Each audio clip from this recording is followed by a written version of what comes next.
Good evening, or afternoon, or morning, free enterprise fans, wherever you are. Welcome to another exciting race of the Lali-Ho Brackets League. Today we have Vitasia versus moonblazewolf in Game 2, and I am joined here by the incomparable, the wonderful Microcorgs. Micro, how are you feeling about this race tonight? I'm feeling great because both of us are joined by the incomparable Edward the Bard as a starting character, so I am pretty excited to see who joins Eddie on this quest to defeat Zeromus. We have two, of course, bracket runners, which means they're very talented, and Moonblaze is probably hoping to get a win. In fact, he needs a win tonight. Yep, sure does. Vitasia was able to take Game 1 in a very close race between these two runners. Very close throughout. Really, only difference between these two was near the very end, and a choice of the question that always appears when the moon shows up: going top down or do you go bottom? And Vitasia happened to win that coin flip that time. But again, two fantastic runners. It's a new race. It's a new day. Anything could happen here. And Edward, I enjoy Edward, but it's not the exciting start. Not for these runners anyhow. No, the early game could come down to their looting choices. Let's say their second character isn't such hot stuff either, and one goes to a spot and they find a decent bow and decent arrows that can get the team going right away, because of course Eddie, under this flag set, cannot equip the all-powerful spoon, but he can equip plenty of powerful bows and arrows, so that could be an early difference maker. There's also the possibility that he randomly pulls a dancing dagger as his starting item, which is not the strongest weapon in the world, but definitely gets you through those first couple checks. So I want to know how quick it's going to be before our runners check their starting items. Yeah, if Edward has the dancing dagger and he starts with someone like a Palom or a Tella, he'll actually be the primary damage dealer for a little bit. Dancing Dagger, of course, very powerful, has plenty of use early game in the vanilla speedrun. Edward also, in my experience, lately, I've been actually pretty happy to give him levels depending on my team, because he does gain a lot of agility early, and he has a very comfortable experience curve, so he gets levels rather quickly, and that high agility is actually rather useful in the overworld. It tapers in usefulness very quickly, but yeah, we'll see what happens. These two objectives, we have a character hunt and a boss hunt. We have to get Palom and defeat the D-Liners. D-Liners are one of those bosses that's like, it's not the biggest problem in the world, but at some spots it's pretty rough. Palom I love early game. If he shows up late game, probably not going to join the team, but who knows?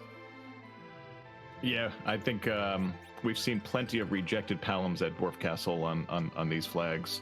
If you have Palom before Dwarf Castle, he of course can help you get through it with his mid-game powerhouse Quake. But as you said, if you don't get him early, there is no slingshot under this. You have to gain experience as you go. So let's see who joins this Eddie. Well, we have someone else who might depend on their starting item, how strong they are. Okay, hear me out. Power Shirt, Assassin Dagger. I wouldn't be surprised if we see one of those runners go that route right away and see how it goes. That Assassin Dagger adds some speed, as you mentioned, so I think we are going to see Eddie in that middle spot acting as our overworld anchor to get the jump on these early bosses. But yeah, Power Shirt on Eddie, why not? This is also the team I would immediately check this equipment. They may not do that, but Cecil also, DKC, not powerful early game, but could start with that Black Sword. Black Sword for like the first check is more than plenty for the very early overworld. So we'll see what our runners choose to do here. Moonblaze landing immediately in Baron. Not one of the more common plays I've seen under these flags. Grabs his first 0 gold and second 0 gold treasure chest checks, and we see a great character, Rosa, hiding behind a Lunar Sparkle in Baron. And Moonblaze picked up two nice hats, a Gaia hat and a bandana. Yeah, meanwhile, Vitasia heads over to Castle Eblin. This is one of those meta choices. We're going to see a lot of runners open in two locations that have very good loot. It's either going to be Castle Eblin or Watery Pass. Castle Eblin is a little bit better for loot, but it does have the 3 trap chests. It does take quite a bit longer. See Vitasia running into a trap chest right there. I didn't see anything great, so might not even head back to that section of the castle. Vitasia did check out his equipment, and we have a Darkness Sword start and a Dreamer Harp for Edward. That sucks. Kind of the opposite of our best case we were talking about a moment ago, yeah. So yeah, that Assassin Dagger, much better than that Dreamer Harp.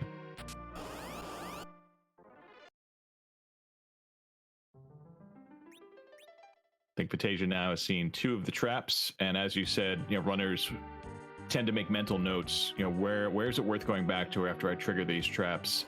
Once you know where everything is, you can avoid the monsters, and you want to go back and collect anything that is an absolute must-have. But like you said, nothing too great. Cat Claw, great if we find a Yang. Some Mute arrows I saw, Medusa arrows, but I'm not sure if any of those were worth going back for, in Vitasia's opinion. Vitasia finds a Zeus Rage, which is a very good early game, but then finds the monster chest immediately. He does know where all 3 trap chests now are. On the other side, Moonblazewolf does something very interesting. With that Baron start, we do know that Rosa is available at Baron Inn. Also, Moonblaze finding a Boreas there, also good for the early game, a good J item that casts ice too. But Moonblaze also checked that Baron in 1 boss and found a Wyvern. That's rather good information to know. That spot is not fast, it has low hit points. It's one of those places that you can likely hold A and kill it depending on when you go and what power you have. Yeah, I've seen, and I've had to kind of make very interesting agility adjustments. I've even seen someone describe it as that spot has variable agility, and it depends on your reset. And I've almost found like I without knowing that, I've just lucked into beating a Wyvern when I couldn't, like 3 times in a row on the 4th reset with maybe even no changes to my party or equipment. Suddenly I'm through. Yeah, it does have variable agility for sure, and at this point in the game, the variability of it can be quite large. I think it's within a 5 number range, plus or minus. I don't remember the exact numbers off of the top of my head. However, Vitasia kind of getting the bad end of this Castle Eblin play does kind of find the 4th trap chest. It's happened to everyone. It's certainly happened to me many times. Moonblazewolf, in the meanwhile, checked Kaipo, found Tense for his trouble, did peek the character in bed. I actually missed who that was, and now is kind of on round 2 of the Watery Pass. Not super happy with his initial looting. Nope, going back in through the top side, and but now we're gonna get, I think, our first look at our Hobbs fight and our Hobbs character. Hello, sorry about that. I've now come in.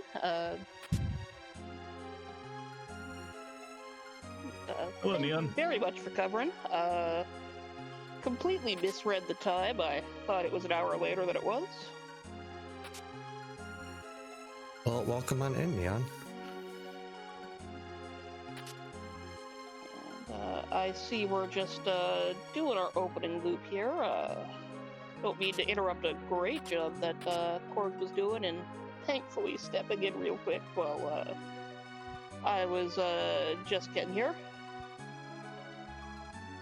Yeah, we're just at the opening here. We're looting around. Moonblazewolf going to the Watery Pass first, and Vitasia kind of heading over to Castle Eblin. Not happy with his looting, heading also into the Watery Pass. Isn't going to peek the character in Kaipo. Kind of happy with what he has now and ready to just go into Hobbs. I did unfortunately miss what the Hobbs character was. Moonblaze must not have been too happy with it because got through that very quickly. I'm guessing that was a reset. Is going to head into Atline and see the boss here. I will say they started with Power Robe, Assassin Dagger. I think Edward can actually do quite a bit of work with that. Yeah, I mean, 123 for a swing, not too bad. Yeah, that'll get this job done. Oh, it's a duplicate Cecil, that's why. Yeah, perfect reason to leave. That's a pretty rough start, actually. The Baron in character, thankfully, is a Rosa. It's blocked by a Wyvern, which with this team you might actually have to waste a Star Veil on. I think the biggest problem there is you might have to use both the Star Veils because the Baron in 2 spot can be very, very rude. Edward doesn't have a lot of health. Dark Knight Cecil not really contributing a whole lot. This could be a very rude start here. We'll see what moonblazewolf gets from Atlion. This could be a pivotal moment for how this seed goes. Okay, we have underground access now. Okay, yeah, that helps a lot there. Yeah, because I don't see these two characters getting through a second fight at Baron very easily. Like, even if you burn your Star Veils there, that spot hits pretty hard. Not enough for late game, but it'll certainly give these two characters some trouble. Yeah, the Magma Key is also sort of a double-edged sword. It gives access to the underground immediately, but it's also not a character from the hook. It's kind of a tricky one. We get access underground. There is going to be 2 free key items, one from the Fey March and the other from the Sheila check. Those could lead to something that actually leads to another character. May have to do ordeals with this party, which kind of a tall order. Both spots have a lot of hit points.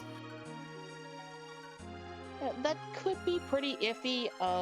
You do get more shops underground, which of course, you do need to really measure your spending on this flag set. But you've got more checks, you've got some decent chest checks also. The Fey March circuit generally comes up with something. You have to be careful because, again, something is very limited in terms of this party, but a solid bow, some decent arrows, if we can find that, Eddie can really start punching some holes in things. Yeah, it still doesn't have a lot of hit points to speak of, even with some levels. Popping a Siren is an option just to kind of gain some damage multipliers and a lot more agility. moonblazewolf checking the dwarf castle boss. It's my favorite boss sprite. It's the Atlion, because the way the sprite works, that nothing shows up, so it's like nothing's moving. I love that. That's because the first time you see it, you're so confused. You're like, well, I don't see anything there, and it's just because you don't see those particular sprites jumping. And once you get into the actual screen past, oop, there they come. Yeah, and Atlion, the dwarf castle 1 spot's also pretty punchy, pretty rude. Yeah, Wolf will know about that coming in the future. Yeah, like, it's really good to do a quick check in there, because, it's a check that you want to know about. But, and the other thing, too, is if it's something you can get through, then the swap behind it is really quite easy. But Antlion, not happening. No, not anytime soon. We need help, any sort of help. Moonblaze staring at that samurai bow, I imagine. Not a lot of money in hand. That's tempting, but again, that would pretty much clean him out. It would, but it's sort of like... that might be the only damage option Moonblaze has at the moment. The Assassin Dagger is okay, but it has bad accuracy. It's only 60%. It's not that high attack power. Yeah. The Samurai Bow and a good set of arrows will do a lot better. And that Power Robe will actually give Edward damage multipliers to do something pretty decent with it. And Vitasia being the man of the people, checking, it is a environmental something. A research job analyst. Doing good job. Environmental research analyst. Nice. It looks like the first chest in that Fey March was also on the first floor, the trap chest. So that means we can safely clean this out, which was news we desperately needed.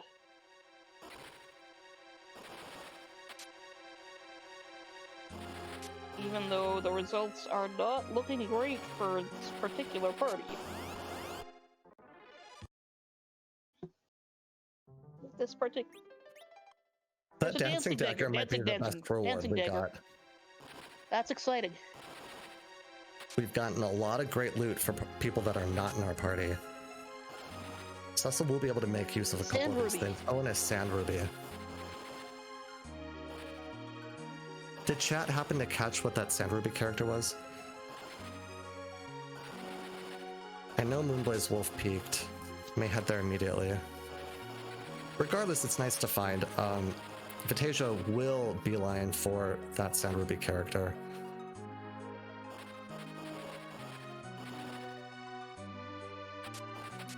Moonblazewolf finding coffins in the Famart shop.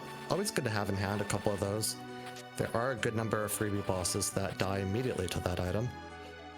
And especially with a weak party like this, that is a thing you can use to get through some very hard fights. And a light sword down in the back chest of the Famart.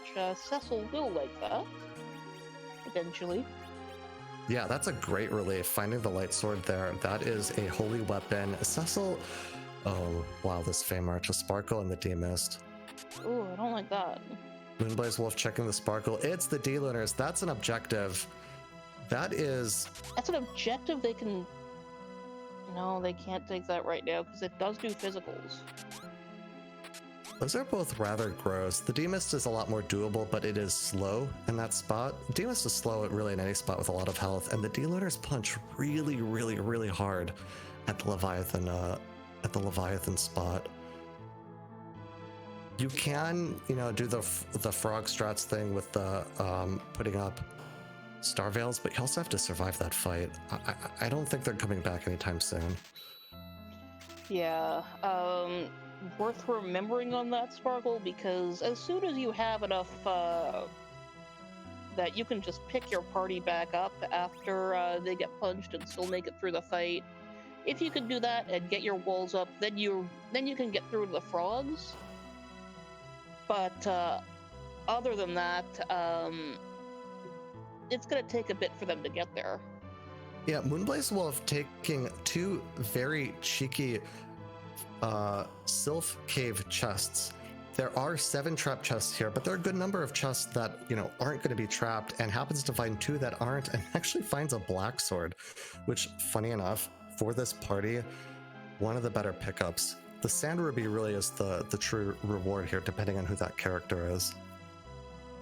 Yeah, like, that is a desperately exciting find after, starting with a party like this and finding some resources, but not much.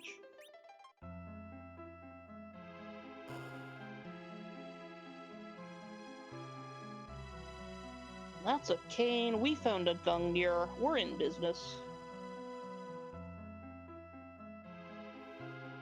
Yeah, we found Best Betrayer Boy. Look, he's a very attractive man. Hard agree.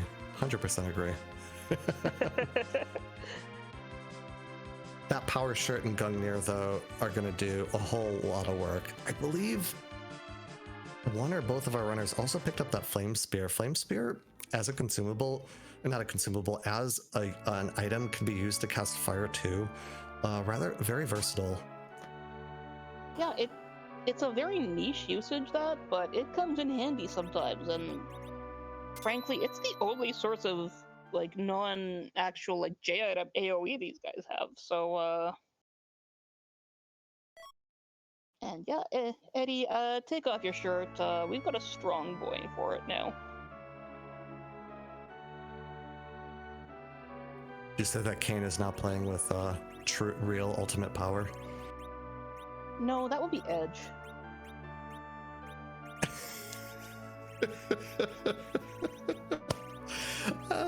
Oh my gosh, yeah, that's yes. I thought I had you, and it just right back at me. Well played. We're sitting here, we're talking about people playing about Final Fantasy IV in the year 2021. We're old. We remember things.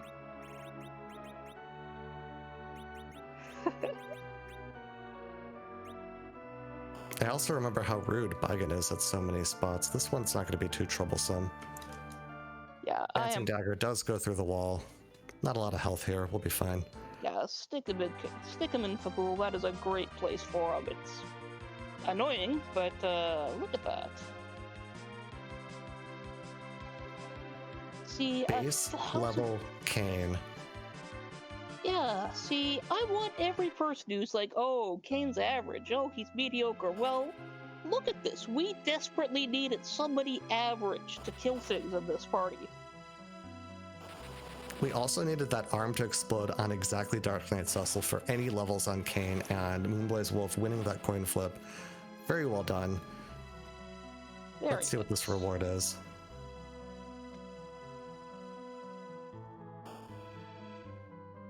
Well, there's the hook. Nice to have that now. That's a character, that's a shop check, that is... Yeah, no, we know where the D-Mist... Yeah. We know where the D-Mist is, and we know where the D-Lunars are, so we're done with the boss hunts. But Palom could easily be there, or a Fusoya, or an Edge. And getting the package, just like one after another, like, hey, you, the Seed Herd, you need characters. Here they are. And that is also the best item shop in the game in Ablan, so that is going to be very worth checking out also.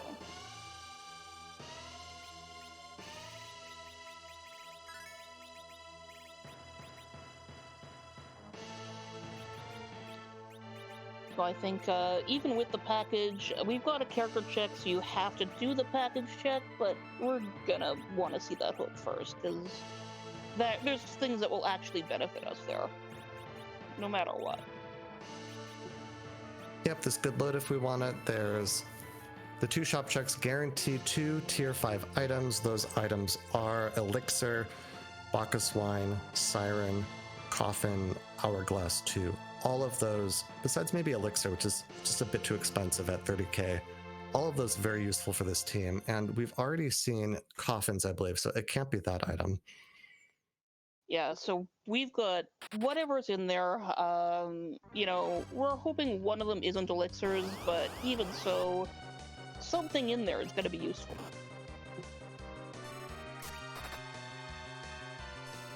If neither of these runners find a White Mage, Bacchus, very useful. I am definitely down to just buy a ton of wine and drink it this entire seed. Oh, yeah. Well, a ton. I mean, we could buy a bottle or 2 right now, but, Yeah, quite a high price tag on those. And the shopkeeps, you can give them a crystal sword and they'll just be like, nah, 0 GP. yeah, We're not interested. Like, it's the store. Don't you know how stores work? You buy things at the store. You don't sell them. Oh, samurai arrows and a cursed ring in those first 2 chests. Pack it in. We've got everything we need out of here. Yeah, this seed quickly turning from a horrible looking start with just Dark Knight Cecil and Edward, and quickly turning into a seed that's gotten a whole lot easier for these runners, depending on what shows up at various points. Even that outline at Dwarf Castle, Kane being able to jump and get around the counter outline's counters, really quite useful. Yeah, very nice find there. And looks like hourglasses and elixirs, which, you know, you cannot complain about hourglasses. Picked up a couple there. That can be very handy on a lot of bosses on a lot of oh, wow. So how do you feel about second Edward? No, I am a fan of Edward. I'm a fan of using Edward. I'm even a fan of using Edward without the spoon. Even if we could use a second Edward, even if he would let him join the party, no. Yeah. Of course, in the bracket flags, we have the no duplicate characters setting on, so even if we wanted that second Edward, cannot make use of him. There is the very, very, very niche situation where if you want to back up Edward after you give him up, you know where he is, but there's no way we're going back. Yeah, no, I mean, especially with that cursed ring find, the fact that Eddie's up to level 9, that's not a problem whatsoever. There's our boy. Wait, no. Yes, wait. Yep, the hair's on the right and he's backwards, so that is Palom. Yeah, orange cape. Yep, an right. Orange, like, superhero cape. Yes, orange cape. Yeah, because Porum is green cape. And, there's our Foo. Sort of. That's not... When you talk about finding Foo at package, that's not what people mean.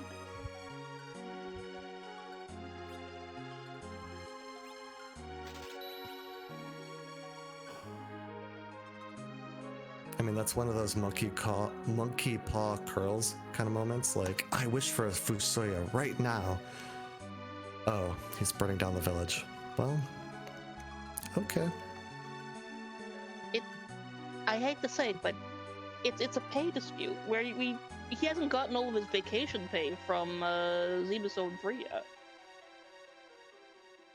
yet. So he's just kind of rather angry about it, taking it out on this town. Yeah. I mean, in this set, I have to support him, because Fu deserves his vacation pay. He does. He's put in a lot of hard work, a lot of grinding, a lot of nukes cast out, microwaves, not cheap to maintain, all those elixirs and ethers we've had to feed him over the years. He definitely deserves better, doesn't he? He does.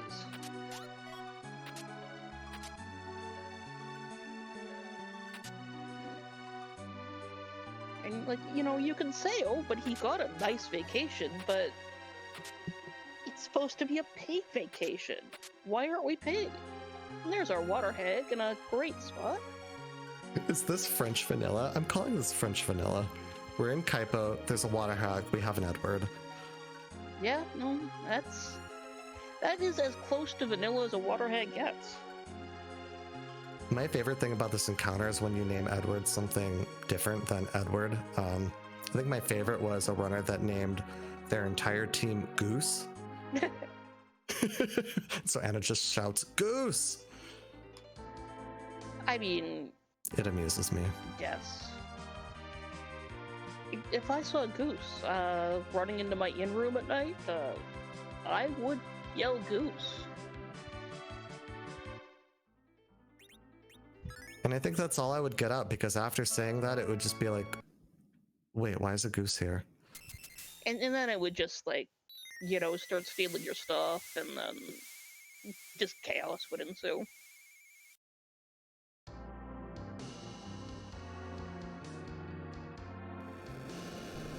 If there's a Goose loose, it's over. But maybe the Goose is a friend. Maybe I don't know, delightful things could happen with a Goose. Maybe, perhaps not. But meanwhile with this race, Vitasia and moonblazewolf handed sort of a good number of treats right now. Palom is good enough to see early, especially without a lot of these characters. moonblazewolf now interested in facing that Wyvern and picking up Rosa. Getting Rosa now is a good idea for getting her experience as soon as possible.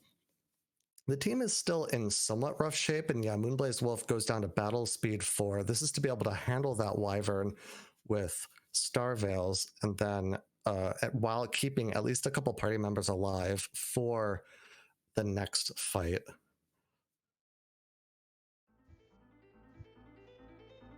Kane might be able to take it down with a single swing. Just a little bit too slow. Moonblaze having to take a wipe there. One thing that he can do right now is switch his anchor. This is a very slow spot. Put Kane or Edward in the middle, and you will vastly outspeed this Wyvern, likely be able to just take a swing. Though if it's Edward that gets that swing first, it won't be enough damage. The spot only having about 450-ish health, or maybe towards 600. I forget which number it is. But yeah, battle speed 6. Starveil gets off. It is somewhat frustrating. A swing there. Well, a swing or a Starveil both work. Yeah, I mean, I guess. Cecil and Palom. Yeah. Cecil and Palom will go down, but at base level, it'd be good to get experience on Palom, but not much of a contributor in this fight right now. And finding a Leviathan is pretty good news. I don't think the magic is much of an issue here. And putting up a Starveil, actually the magic is strong enough, I think, to knock out one of these characters. Does the Starveil get out? It will. The big wave goes off. Starveil will come up. All Leviathan does is Ice 2. This fight is essentially free now. Yeah, I got Ice 2 and those waves, so just gotta heal up a little bit in between them, but if we can get the kill off before we see 3 of those, or before the 4th big wave, and we've got the jumps, so I don't think we even need to worry about healing from the waves. So this is a nice boss to see here. Yeah, and this is a pivotal moment for picking up tempo in this race. After this encounter, these runners will be able to beeline for Mount Ordeals. Kain alone will be able to handle most situations on Ordeals. Even if Valvalis could be taken, her tornado form could be taken down. Golbez would be very annoying, but is doable in either location. If they get pinched on Starveils, it could be a small concern knowing that the D-Lunars are coming up at a spot that you likely have to do frog strats on. But with that said, getting through Ordeals will get Paladin Cecil online, go underground, pop a Siren, and then all of the underworld is sort of your oyster at that point. And both these runners then will be able to just kind of breathe a sigh of relief and try to get through the mid-game and see where the key items lead them. Yeah, and of course a Twin Harp is a great fight also. That is another of our objectives. And we are getting enough melee force now that it's not a death sentence to even contemplate the Twin Harp anymore.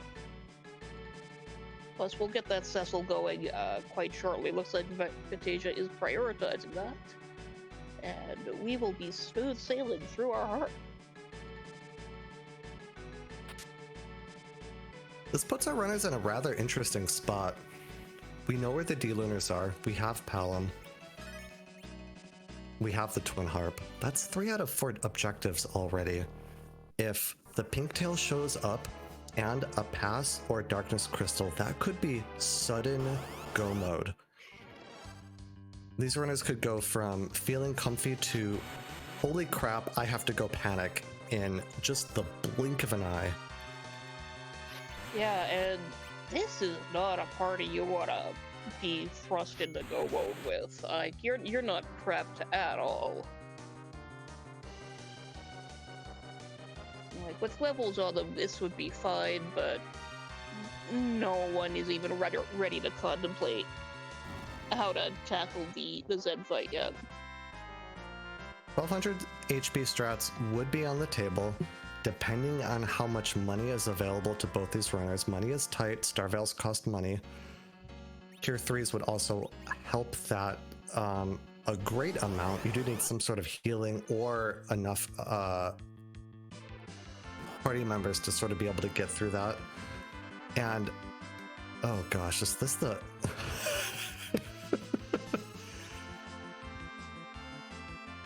Vitasia popping his Siren right now to try and deal with our friend here.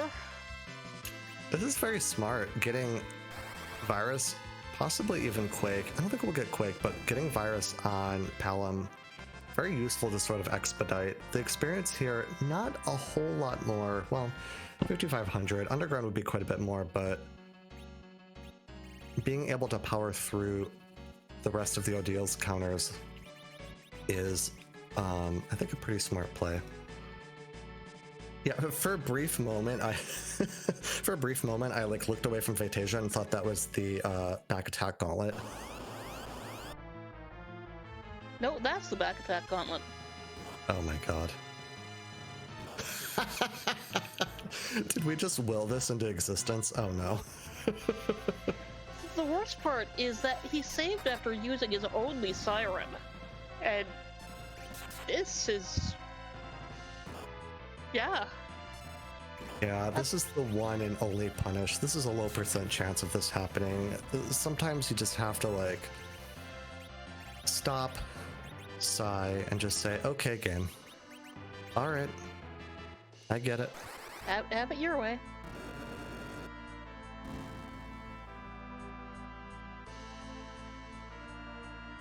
But the Fire 2s will cut through a lot of the fights here. Fire 2s will cut through a lot, and Pound didn't quite get Virus, but we'll likely get it out of the rest of these encounters. The Lilith should show up sort of at the end of these. So it is still experience on at least 2 party members that want it. And you know that your opponent has to go through this too because the Dark Knight Cecil, so it's annoying, but it could be much worse. Yeah, it's awful, but it's fine.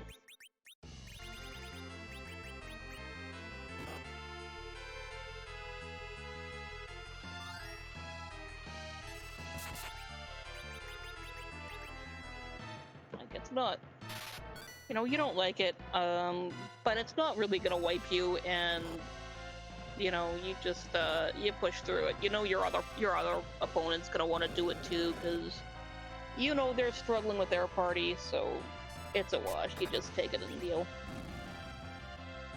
Awful, but it's fine. That's a great descriptor of many of the seeds that this flag set has thrown at me. Yeah, it's like, oh, you don't want to do this, but yeah, no, this is fine.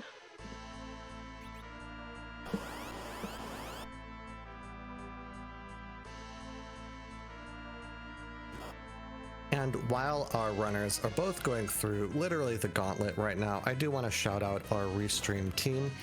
We have Neobari on, pardon me, we have Harumph on restream tonight, making sure that everything looks and operates okay. We would literally not have a show without him. I've got Neon with me here on comms, and we have Ground Flyer doing our tracking.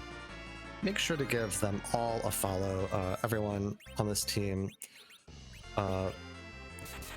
Just really, really great people.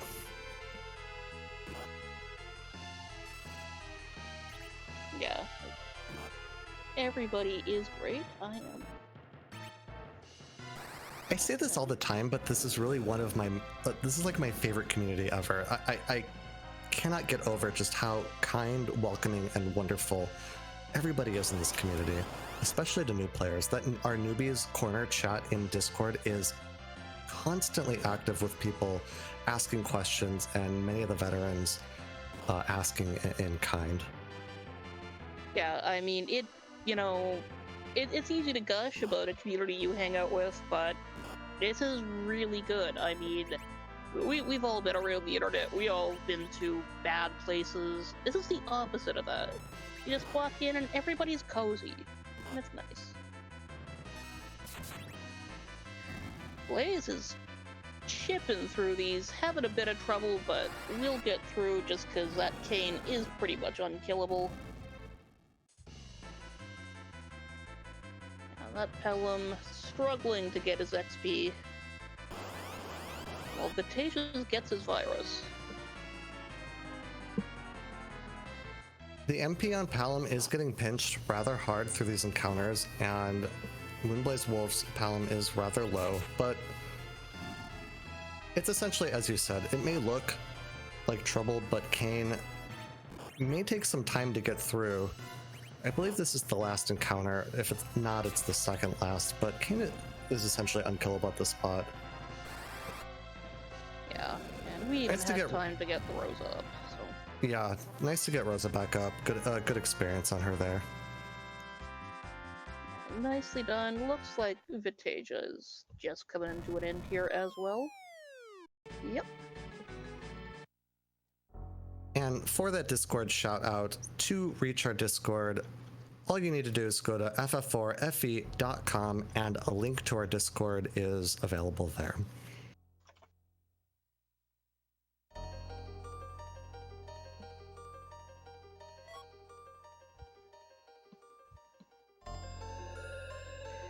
And there's Adamant, so we really are one key item away from Go Mode in any respect now. One key item away, and another key item for our access to Z. It is, and access to like darkness could show up very, very soon. Yeah, because we don't have access yet of any sort.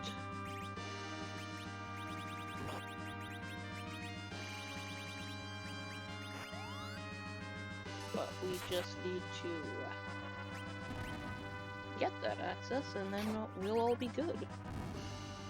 It is, however, not free. That final objective, should we need it immediately, are the D-Lunars at the Leviathan spot in the Fey March. And Kane is rather strong, but the rest of this party is not.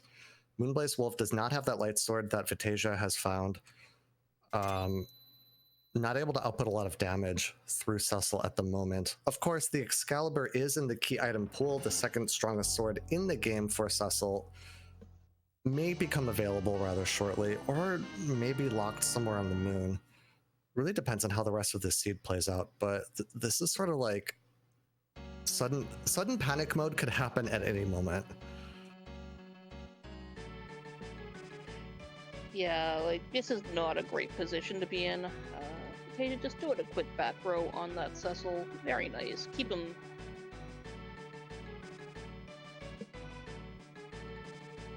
Yeah, just keep him in the back row where he will be able to just take hits and not be afraid of anything. Moonblaze here will likely head over to the Twin Harp. That seems like the next natural progression for him. Looks like he's heading underground instead. There is also Dwarf Castle. There is that Fey March. Looks to be interested in popping a Siren first, get some experience on his team. Makes a lot of sense. Vitasia did this as well. He just did this on Ordeals instead. A good amount of more experience available here at through this Yellow Dragon Egg, but Edward just being the dodge master, not wanting to go down. There we go.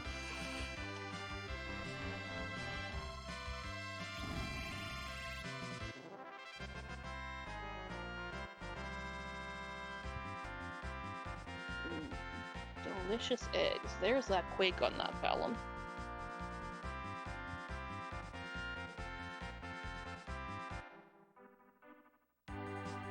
I do love a good breakfast. Poached eggs. Over easy. Some toast on that. That sounds so good right now. Yeah, I'm kind of hungry. But, that So dragon is that is wyvern. also hungry, yeah. Asia getting the bad news there. Retool for a moment, go back in.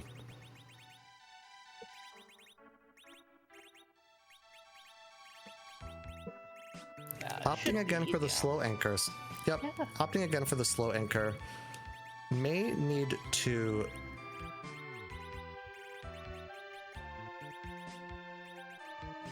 I think at battle speed 3, only one Star Veil will go off. May also just be able to throw something like that Boreas.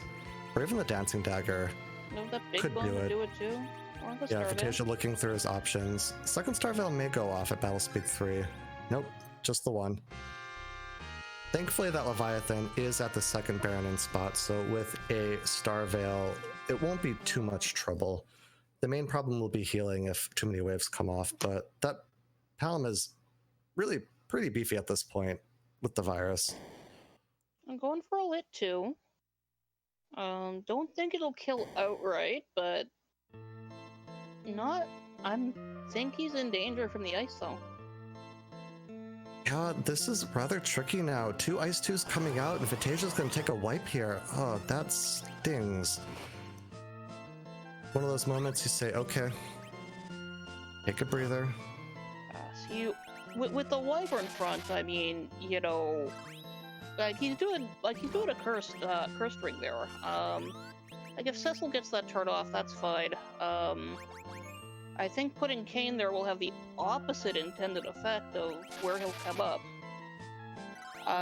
But like in this fight, it should be possible if you just kill it outright. Just open the fight up, whole day, and and do that. And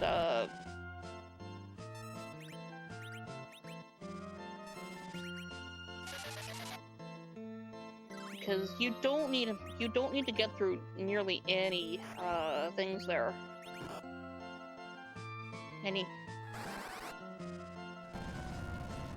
Moonblazewolf, in the meanwhile, taking on the Atlion at Dwarf Castle, able to do quakes and jumps. The spot is rather punchy, but with some heals, some blinks, I'm pretty sure he'll be able to get through this no problem. We'll see what the second boss is. Sometimes the second boss here can be tricky. Normally it's the vanilla Golbez spot, so it doesn't have a lot of health or physical or magic attack power to speak of. Meanwhile, Vitasia able to life up a Palom here at the Leviathan spot. Gonna throw a Lit 2. I don't like the Lit 2 there. Again, like the cast time on that is quite long. Like a virus, I think you're still gonna get more DPS just doing viruses. Yeah, and I like the thinking here for doing the Lit 2. The Lit 2 is a weakness for Leviathan. Just one cast to get off if the Ice 2 hits Cecil instead of Palom. Palom gets through with that cast, opts to go back to that Lit 2, jump with a cane. The big wave here will likely put Palom down, but Kane will be able to get a jump off. Cecil able to sort of attrition through lifing up party members. Yeah, so the Dicey, fight isn't going to be lost at this point, but it is going to be a little bit rough.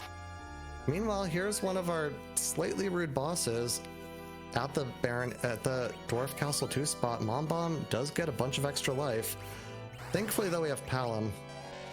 Yeah, this is one of the more annoying bosses you can get on this spot, because it has so many hit points. And Vitasia, unfortunately, taking another wipe there. One thing that Vitasia could do, looks like he's kind of off the Baradid play for now.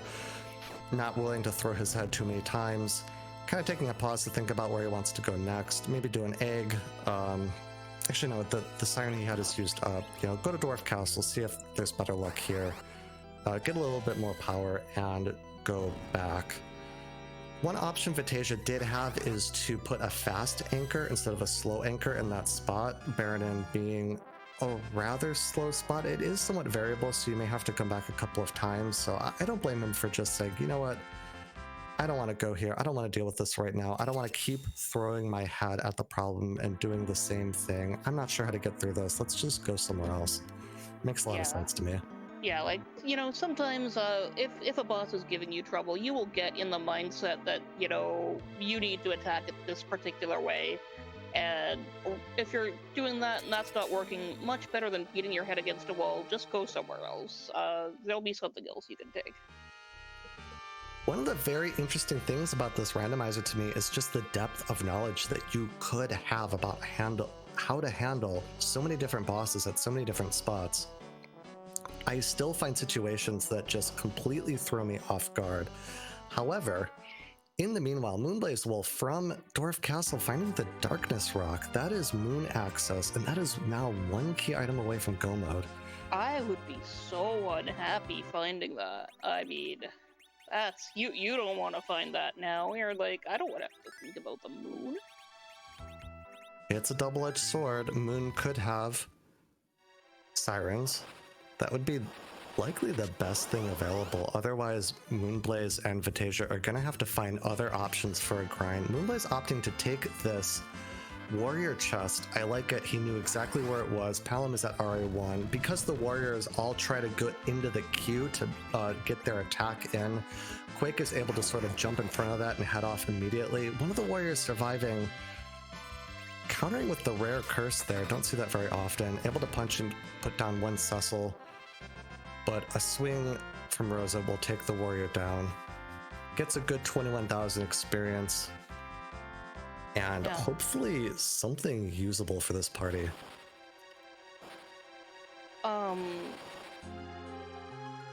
What was that about real ultimate power? That was indeed a ninja. Yeah. I could say it's a ninja sword, but it's literally a ninja. Yeah. Just flips out of the box. Ready to kill everybody. Gotcha.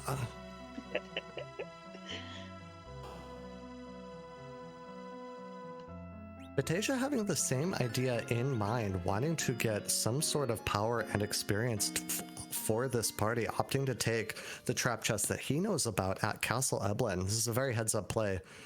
Yeah, he's got those hourglasses, which can very well be used. He's got that elven bow on that Eddie. Smooth sailing. Wow, that's not much for hitting a weakness. Jeez.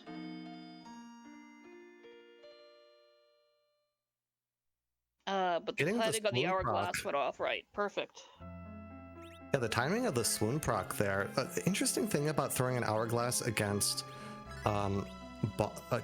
enemies that don't have the boss bit, they, in my experience, seem to be more susceptible to the status effect on items when you get to throw it right away. Of course, the game's sort of proving me wrong with one of the assassin dagger attacks not getting the swoon proc. I mean, this game is black magic sometimes to me. So here's the trick about procs on weapons. Their chances of going off successfully are much, much, much higher if, and somebody can correct me because I don't have 100% knowledge of this, but if it's used on a target that has left the queue but has not gotten back into it, the proc is much more likely to go off. So if you get that hourglass right, they take their turns, they leave those cubes, they don't get back into it. That assassin dagger is primed to go back off again. Yeah, that's also my understanding of it. It's that you want the enemy to have taken the least amount of, or to have gained the least amount of ATB ticks for the proc to be more likely to hit. So that's my understanding of it as well. Moonblazewolf opting to take on this D-Mist. D-Mist is a slow fight, but it's one of those rather safe ones because of the mist phase, giving Moonblaze the time to blink up his entire party. The jumps and the quakes will be able to sort of chip away at this battle of attrition. Yeah, like you've got the blink, like this fight is... You can't call it free because it's got such a time investment, but it's not going to be a problem. Vitasia just getting a gold apple for his trouble, not really the value there. I didn't quite catch what was in that first box. Yeah,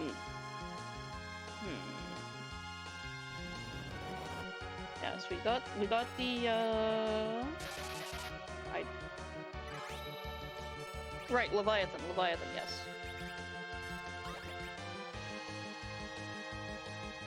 So it's really a double whammy for those Castle Eblin chests. But back to Dwarf Castle, get the free heal from the... People seem split on what to call that, the Dwarven Pot. I like to think there's soup in there, just like freely available. That's much nicer than the other things people call it. Yes, I'm gonna call it the Dwarven Soup Pot. I want some soup. Soup and eggs? Yeah. Hunger is setting in. Yeah, like, get a nice fried egg sandwich, a bowl of soup. Get some nice melty cheese on that egg.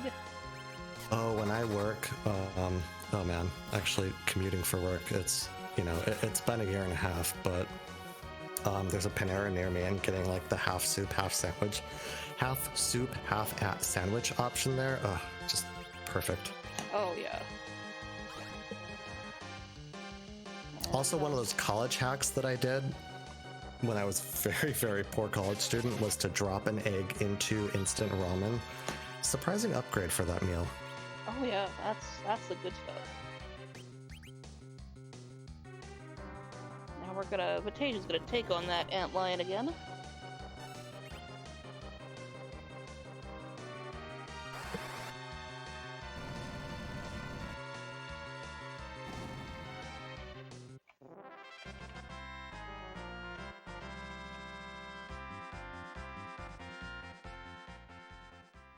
Moonblazewolf showing good mastery of the D-Mist fight, able to get through it. This is now 2 key item checks. We'll see. One is a lit bolt, not the value. D-Mist could have the rest of it. We'll see if he's interested in the Lunar Sparkle just yet. Nope, not ready for those D-Lunars quite yet. We'll be able to head out. Oh no, actually, with Moonblaze walking out, I see intent here to take on the D-Lunars as well. It will be a bit tricky. But with Tella and Rosa, if they could get the blinks up, the fire only does hit point based attack. The way the script works, the D-Lunars will punch once, they will cast fire once, and then they will punch either 3 or 4 times, and then they'll cast breath, or they'll activate breath. With Starveils up on the team, the breath will get reflected, and it's not guaranteed, but if it hits back on the D-Lunar, it turns them to a frog, makes them rather helpless. They're not able to do anything else past that besides punch for 1 hit point of damage. All moonblazewolf needs to do is to get to that phase, and he'll be through the fight.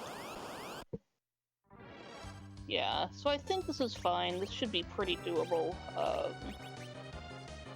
Vitasia heading back to Baron should be in a much better position to deal with that now. The only concern will be if the D-Lunars target our white mages. Rosa not going down, able to get 1 blink off on herself. That is going to make the rest of this fight. I think that was the one thing he needed there. Kayn will go down to the fire, but I think the rest of this fight is going to be pretty well under control now. Yeah, this should be fine. The important thing really is you're going to want as many targets up and walled as possible, just to give as big of a chance of having those frogs happen to getting both of them defrogged. Because sometimes it only bounces back onto one dragon, and but you can still deal with that. It's still much easier than otherwise, but ideally you want them both frogged.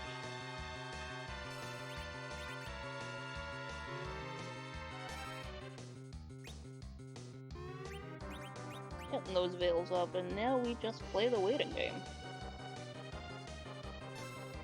Vitasia going back to Baron in the meanwhile, ready to take on this encounter one more time.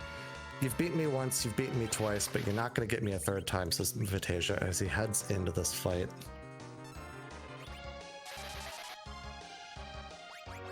But here's a tricky situation. We've got 1 frog and 1 non-frog.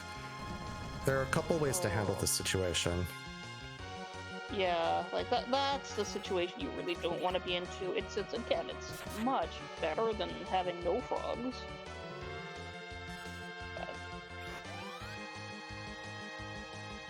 Moonblazewolf triggering an attack on the non-frog D-Lunar. So here's what happens when you physically attack them with the fight command. They activate a script, they put a reflect on themselves, and they start bouncing viruses. There are 2 targets you could attack here. Attacking the frog will make it fail to put up the walls on the D-Lunars, and then the non-frog D-Lunar will start virusing the frog's D-Lunar. However, if you attack the D-Lunar that is not a frog, the script will work as intended, and we're sort of in this situation now of these viruses being chain targeted, and the magic attack here is brutal. Yeah, like it's lower than Asura's, but it's still not good. Like, Alan can just keep quaking and hopefully that will get the job done, but ooh, he's got to rush for it now. This is a battle of attrition. I'm not sure if Moonblazewolf found life potions. I see 3 in his inventory. Palom having to lose tempo by throwing out a life potion. Palom goes down. Kayn is in the air. This is getting very dangerous. I'm rather certain this is going to be a wipe now. Yeah, unfortunately has to take that wipe. This has not been a kind seed to either of our runners. Numerous situations have appeared that are really just challenging the very depth of knowledge that you need to have in this game to be able to get through all of these encounters without troubles. Yeah, that's rough. But once more into the fray. Early game, the strategy was sound. Get those blinks up. Rosa again surviving, able to blink herself, get the moon veils up, and hopefully getting better luck this time on getting both of these D-Lunars frogged.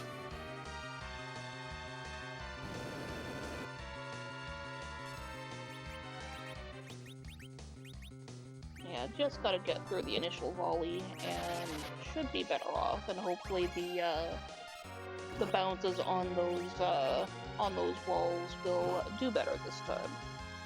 And speaking of troublesome fights, Vitasia not able to pick up that Rosa, heading back again to Dwarf Castle, hoping to get through this outline instead, really getting stone-walled out of this seed. I want to make this crystal clear to our viewers. These are two of the best runners in our game. This is our top 32. Everyone in this top 32 is a top runner. This game can be very rude and put you in situations that if you don't happen to know quite the right way through, and it's very understandable. Like I've been saying, you really need to have a depth of knowledge to be able to get through so many different situations. You will be challenged, and there are going to be seeds like this that put you through a rough time. And thankfully for both these runners, it's happening to both of them. Yeah. Yeah, like right now, these struggles are the best thing that could be happening to each of their opponents. And we have a single again. Oh. Moonblazewolf taking another wipe, and we have the eye in the sky knowledge, and we are not in this race. We are not having to think very, very quickly. So with the knowledge and sort of time that we have to really walk through the strategy of this, it's easier for us to sort of analyze how to get through these fights than it is for our runners to, you know, at the split of a moment, like, come up with the right strategy to get through. Rosa going down for Moonblazewolf, not able to get a blink off. Tempo may be lost here, needs to get over to tell his turn or life up Rosa immediately and hope she doesn't get punched. Yeah. And yeah, like, you know, it's easy to sit here with us and go, well, we could be doing this or this or this, but the fact is, we've all been there, we've all had a fight where we just beat our head against it, and it just did not want to go, and, you know, we knew we needed to do it. I just had one of those matches myself. I did a ladder race before doing commentary here. I had a rough time. My completion time was near the 2-hour mark, and my analysis of that seed was that I think if a runner does not sort of run into the trouble that I did, they probably get through it at the hour 30 mark. And the board AI just not being kind to Moonblazewolf right now. Oh, yeah. Chain targeting both Tella and Rosa. Got it, though. Wait, no, only one again. I saw them both flash.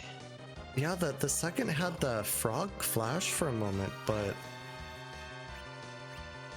Vitasia is through. He does have his darkness crystal. We'll see if Moonblazewolf targets the right frog. Yep, okay, good. Swinging against the frog is going to make this very doable now. Yeah, that's going to help a lot. And without those viruses coming in, Talon can do his job and just quake these guys both down. The main thing Moonblazewolf needs to do now is make sure that either both D-Lunars go down at the same time, or that the back D-Lunar is taken out before the front, or get Rosa to heal the entire team before that frog goes down, because with the one D-Lunar standing, what it will do at that point is it will start well, it might actually start virusing itself. I'm kind of not sure about that, but with one D-Lunar standing, normally they will counter everything with a fire attack. Yeah, so you really don't want that. Looks like we're getting our heals off, though.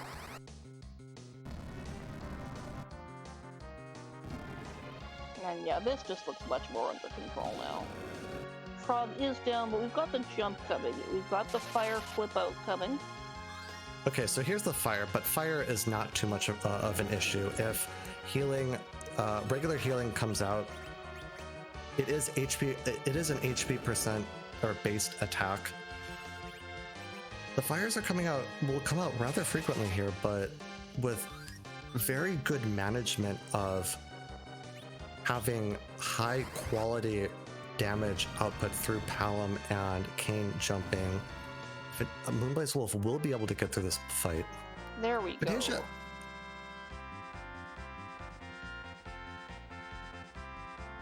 Oh, he finds line. Vitasia finding wine, getting the bad news that there are no sirens in this seed. Moonblazewolf getting a spoon for his trouble. That is a key item. It's close. It gets closer to 10 key items, and of course, it is that 5th objective down. Yeah, so that is not a bad find there. You don't love the spoon, but, you know, seeing now that there's no sirens available for sale anywhere in this seed, you're looking for an edge anyway. That's not edge.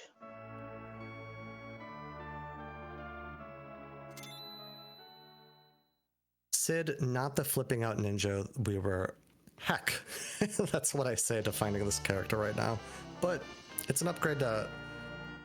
It is an upgrade to Edward, so goodbye, Bard. We loved you, but it's time for Sid to do some work now, as an anchor, if nothing else. Moonblazewolf, meanwhile, turning in that D-Mist, getting a Luka key for his trouble there. That is additional progression. Gonna have to do music first, though. It is a grind. That is an available door grind. That's very true. It's a very good point. And yeah, 1, 2, 3, 4, 5, 6, 7, 8, 9. One more key item. We'll make that door grind viable. So, because you're not really gonna get enough XP out of it with less than 10. But these chocobos. Can we talk about these chocobos for a moment? Yeah. What is wrong with them? I realized that, you know, we're in the wild, and so like I'm trying to picture capturing a horse, right? Like, it's not just gonna stand still, but oh my gosh, sometimes trying to get those chocobos is just quite a trial, especially if you get the yellow chocobo, which is like the most insulting thing because it turns you into the main map and then you have to kind of go back in and, you know, try your luck again. Yeah, that's the worst. It's like, why are you even here? This is the black chocobo forest. It's like, I didn't want you, but the yellow chocobo is like, pick me, pick me, pick me, pick me. And you're like, oh, okay, all right, okay. Sure. Can you swim? No?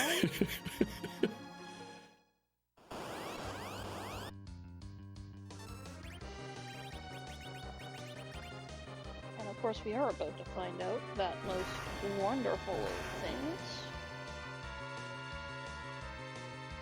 Yep, it is time for one of the best parts of this randomizer. Edward normally plays his tune to make the Dark Elf able to be defeated by the Vanilla Party here, but instead, we have randomized songs, many available, many awesome. Edward shreds. Let's find out what he's playing for us tonight.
Well, that was a very nice song. I hope he hits the harp.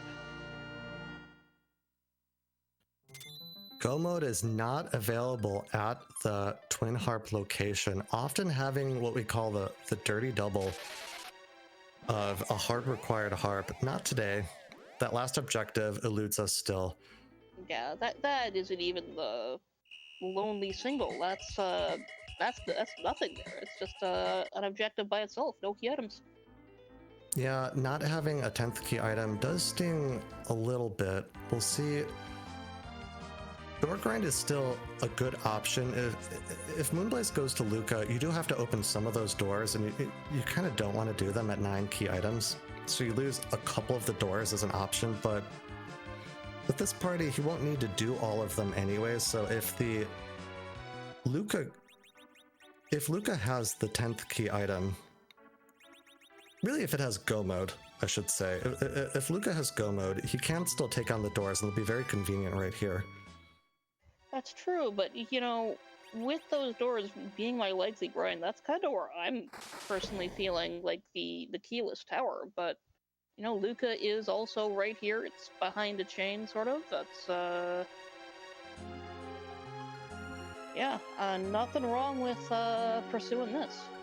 Makes sense to me. You gotta chase the plays that you make. That is one of the common a common wisdom moment we hear often in this randomizer. That Luca key came from the Demist that Moonblaze did take on recently.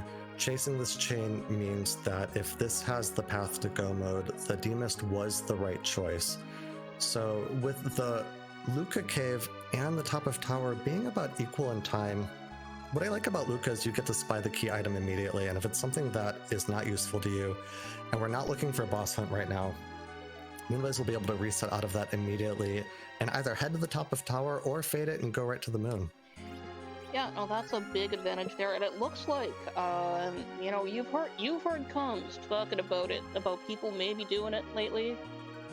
It's been looming over this, you know, over this whole league. It's the D-money grind. Vitasia is going for D-machines. Vitasia on the Giant. This is a huge play. This is make or break. Moonblaze finding a tower key, has to keep that. Maybe a chain that leads to nowhere.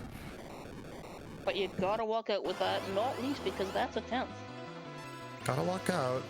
Moonblaze probably sweating some bullets here at this point. Finds a Paladin for his trouble. That's just fine. That's a great find here. Yep, with the blinks, Palom quakes, and a jumpstart cane, even just lurking up, it is a little annoying with Paladin's attacks. Paladin counters the fight command with the slow spell, but only 20,000 health here, very doable. Meanwhile, back to this Giant play. This is a grind option we saw a whole heck of a lot of in our last bracket flag set in the last tournament, 3-miss zone. Here it is a lot trickier to do because Vanilla Giant is on. Once you come up here on the Giant, you cannot leave. Doing the D-money grind means you will have to leave at this point. And the one thing that's on my mind about this encounter is that there is no boss hunt on the table. And yeah, Vitasia coming to the same conclusion I think I am, that, you know what, Giant, it's a nice play, but without a character hunt and without a boss hunt, the only value to be found there is the experience. And the elements spot has a whole heck of a lot of hit points. It's not a fast fight unless it's free. It's not. I think he was short on, likely on either lights or ethers if he's going to a shop after resetting out. I think he's still gonna go for it. Yeah, he's buying ethers. Yep, that's also a good thought of consumables not readily available without shopping a whole lot, which with the money being pinched as it was this seed, besides finding maybe life potions and tents, it's kind of hard to pick up anything else beyond that. Picking up the ethers and then going to continue to do some shopping, maybe looking for additional life potions. I don't think either runner found any. And is going to do that D-machine grind. It's a smart play to get the experience. My main concern with it, though we'll see how it plays out, My main concern with it is the time spent on the giant. However, Vitasia is a very good runner, and this could play out in his favor. Yeah, it's gonna eat a lot of time, but and the other thing too is, like, looking at his key items, he's only got 2, 4, 6 of them right now, which will give it less XP, but because you have to walk out through the bosses, you don't need to D-machine to endgame. You just need to D-machine to be strong enough to deal with those bosses. And once you've got the levels to deal with that, this rest of the seed will just, like, crack itself open for you, like another sort of egg. Yeah, Vitasia will have certainly the levels getting through the giant. It will take some time. Vitasia is losing ground to moonblazewolf, who says, Moonblaze meanwhile saying, I'm not interested in doors, I just need to go. Exits Luca Cave immediately with that tower key and is going to go up the Tower of Lower Babel. Likely to head up to the top of tower first, take on that boss, and then do the tower key, and hoping to get paid out here. Yeah, in this, Vitasia is really banking on there being value deep in the moon. Because that is the thing that will make this pay off for him. Yeah, that's a very good call. Get all the experience you need in here, get Nuke onto that Palom, and then just run to the moon and run over with that Power Shirt, Gungnir Cane, and Nuke on Palom. Yeah. And again, you don't even have to go all the way up to Nuke. Let Nuke come from the CPU spot, which is, without 10 key items, that'll still be 150,000 XP by itself. Yeah, exactly. Nuke on the way out of this, out of the giant, and Vitasia knows that this is a rude seed. He will know that his opponent also does not have a grind option, much like he does not. Not a great one anyways. It's a bit unfortunate that Vitasia doesn't know that the Luca key is available, which is a grind, but it makes sense to me to think like, okay, I don't have a good grind option, my opponent doesn't either. If I do this grind and then run straight to the moon, I could try to make up that ground that I lost through those encounters that gave him a lot of trouble. Yeah, it's like if he can just make it so that he can just steamroll every other fight in the seed, and we're finding Odin at the top of tower, which is, I love finding Odin here, and we'll see why quite shortly, because he does not have enough, we don't have enough attack power to take him down before the Odin hits, so we'll see why this is a great find here very shortly. To answer chat, the D-Lunar was at the Leviathan spot in the Fame Arch, and the Twin Harp, I believe, was from Baron Inn. Correct me if I'm wrong. I believe so, which would be why Vitasia has not done that yet. He's still having trouble with that Wyvern at the front. Yeah, unfortunately, that Wyvern going in with the slow anchor means doing Starveil strats and only coming out of that fight with a couple of characters at the level that Vitasia was at. Found a good amount of trouble there. Meanwhile, moonblazewolf getting through the top of tower. What was the key item? Gets a Baron key for his troubles, which, nice find. 2 more bosses, 2 more key items, 3 more bosses, and a character. More chains everywhere. True. Still looking for one key item. Have been looking for one key item and access to the moon, or Z in general, for a good, like, half hour now.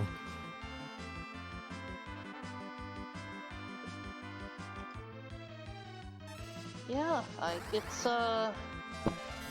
this is a weirdly loaded seed, just the way it's all distributed. It's, interesting.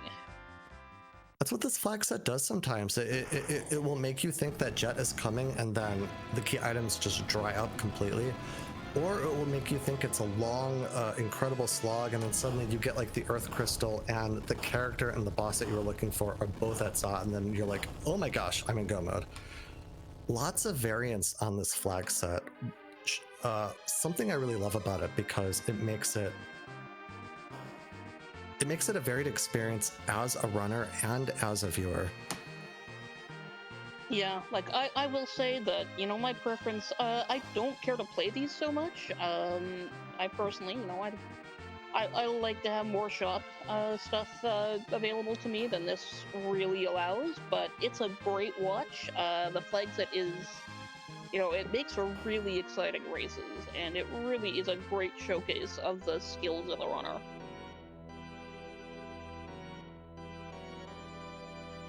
I'm curious to ask you about how you've been liking ladder lately. I will wait on that for a moment and see what moonblazewolf gets here. This could be go mode. This could be yet another chain. We'll see what he gets for his trouble.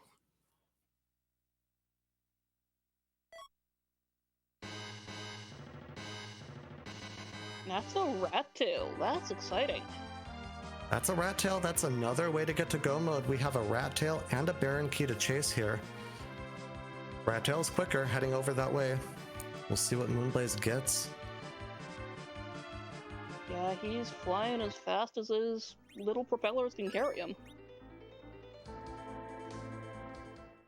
Vitasia, in the meanwhile, able to find the D-Machine encounter. For any viewer who's not too familiar with this, I'm going to see what the rat tail gives first. That is Legend Sword. That is go mode for moonblazewolf. That is go mode. Now, how does he attack this fight? There are a couple options available. There are enough party members if we go and buy... If he goes and buys Moon Veils, can take the fight at 1200 hit point. We call them 1200 hit point strats. That strategy essentially abuses Z's script to counter nukes onto your party and to nerf his big bangs to not deal enough damage, not any more than 1200 hit points as well, anyways. The other option is to do those doors. We'll see what he opts for. Yeah, like he has not touched the moon yet, so he hasn't confirmed yet for himself that sirens are not purchasable in this seed. That's a good point. Could head to the moon also. May find that going to the moon is too much of a time loss versus just doing some doors. The doors are not the fastest grind option though. The best way to get through them is to put an attacker, or really any character, and hold A up at top and then have a wall caster at the bottom, both at RA1, so that the attack buffers and then the wall targets a character with the search, which is a kill command right afterwards, and then you can reflect that with the bottom wall caster. Moonblazewolf heading up, not interested in the doors just yet. Gonna head straight to the moon. Yeah, good play, because, there could be sirens up here, there could be an edge up here, there's not, but either one would expedite things. This also does open off you've got some other options for grinds without sirens up here. There's a decent floor on, I think it's like, it's actually the same floor where you pop for the wizards, and if you just enable encounters there, you'll get gold dragons about half the time. There's also potentially moon boss grind, which at 10 key items, you've got that ribbon spot. That's 200 XP right there if it's an unsplit boss. Yep, the Warlock's available on the 4th floor. That is a great place to just turn on encounters and get the gold dragons, like you said. There's also the 2nd floor. It's not a bad one with hourglasses to just kind of get encounters that you can hourglass and then take down rather freely. The gold dragons are a good option because of having access to weak. They are a bit slow though. But no, we're going 1200. Yep. Moonblaze buying up the Star Veils, knew where they were. Vitasia, in the meanwhile, getting through his grind. To just explain this grind rather quickly, the way that this works out, the Searcher will only spawn D-Machines, the Dragon Machine. Dragon Machine, all that it does by itself is to cast Fire, which we saw with the D-Lunars, and that is a hit point based AoE attack. It will never kill outright. It does counter the fight command with a hard-hitting punch on its own, but essentially you hit the Searcher with a weak attack, it summons the D-Machine, telecasts weak on it, which puts it to single-digit hit points, and then one swing at the D-Machine will take it down, and then with a life cast or item on the D machine due to a glitch will essentially raise the D machine and then it will die again. So you get kind of two per one essentially, and it gives a lot of experience. So you keep doing this until you're comfortable with the experience that you want. Yeah, and as you can see here, once you have things under control, it's a very safe fight. There are ways it can go out of control. Once in a while, when telecasts weak, if you attack, sometimes the melee attacker could jump the queue and swing before weak comes out. Also, if Tele doesn't have enough MP to cast weak when it gets to his turn, he only has 90 MP. He might have 100 from a consumable that gives 10 MP. Weak does cast 25 MP, so that would give him 4 casts of it. He's also pinched on mana because Tele is also the healer for this party, which does slow it down. So there are ways that this can go wrong, but yeah. I think Vitasia's got it well under control. Yeah, a little bit of ATB drift isn't problematic so long as you control it to only happen while you're in a safe state in the fight like this one. The other way you can mitigate it is to not use the parry command, because that just takes I guess the number of ATB ticks that takes as opposed to anything else is gonna introduce some variance. A nice cheap way of getting the effect of a parry without the physical defense, but in the sense of getting somebody to not take a turn, you can just have them flip up into their equipped items, and assuming it's not something with a spell effect, you can just use their weapon as an item, and that will evacuate them from the queue safely with the ATB load of using an item. Yep, and the agility of these party members, they're kind of equally split between Kane and Cecil being a bit faster and Sid and Palin being a bit slower. Tella, of course, being very slow in the middle slot here. But meanwhile, let's talk about 1200 HP strats for a moment. Would you like to explain kind of how that works out?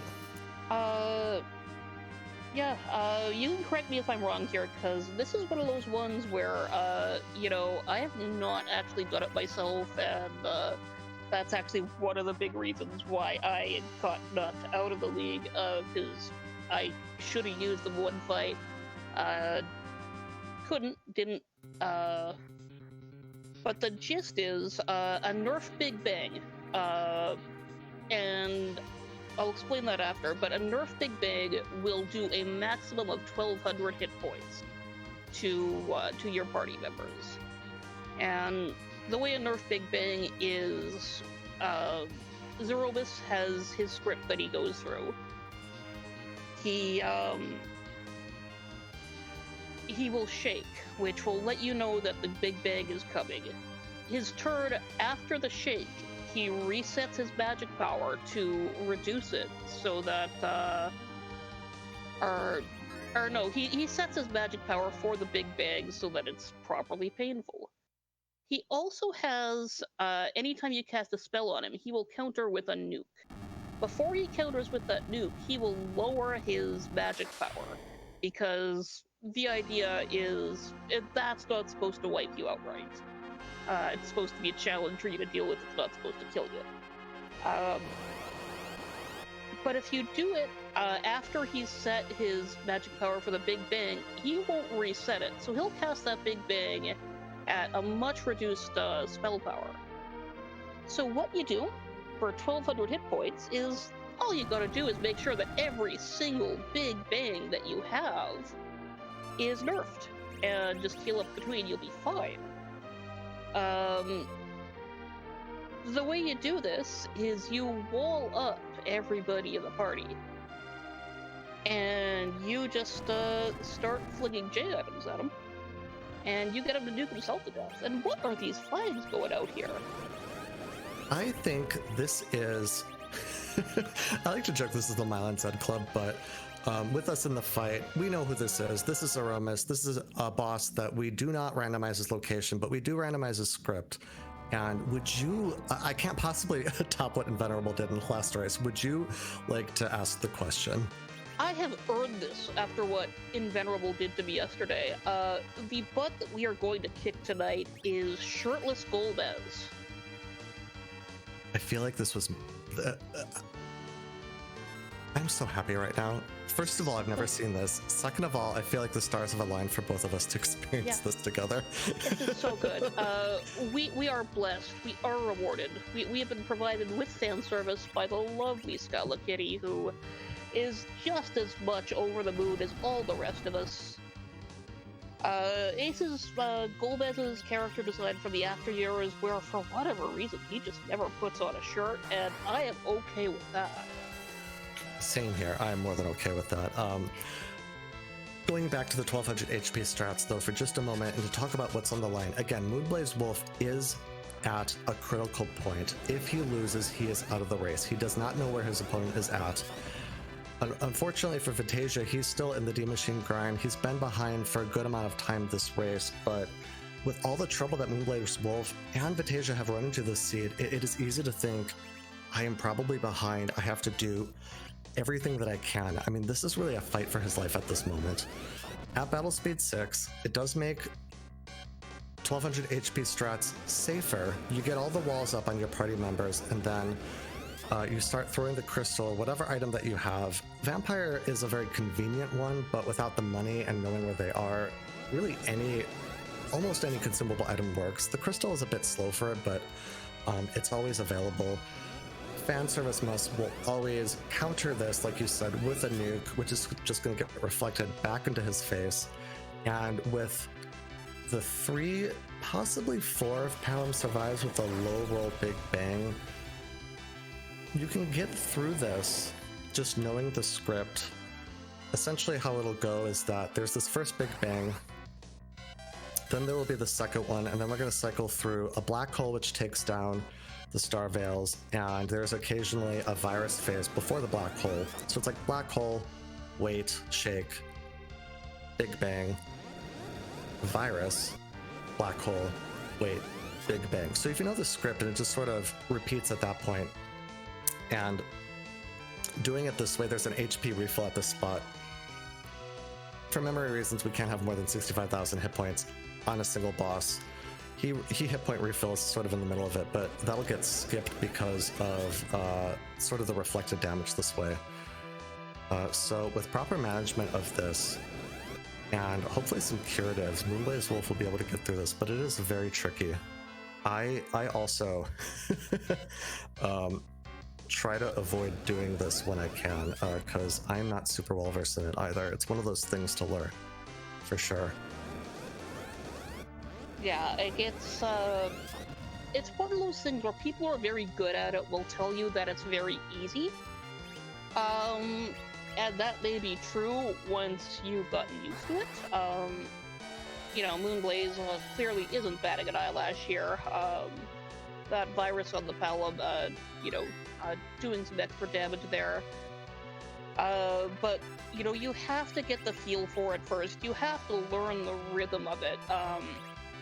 The Zeromus fight is one in general where, in a lot of ways, it does have that rhythm aspect. Once you've fought him enough, you can start to feel those little hitches of the ATB, and you can tell sort of where you are in that process of that big bang getting cured up.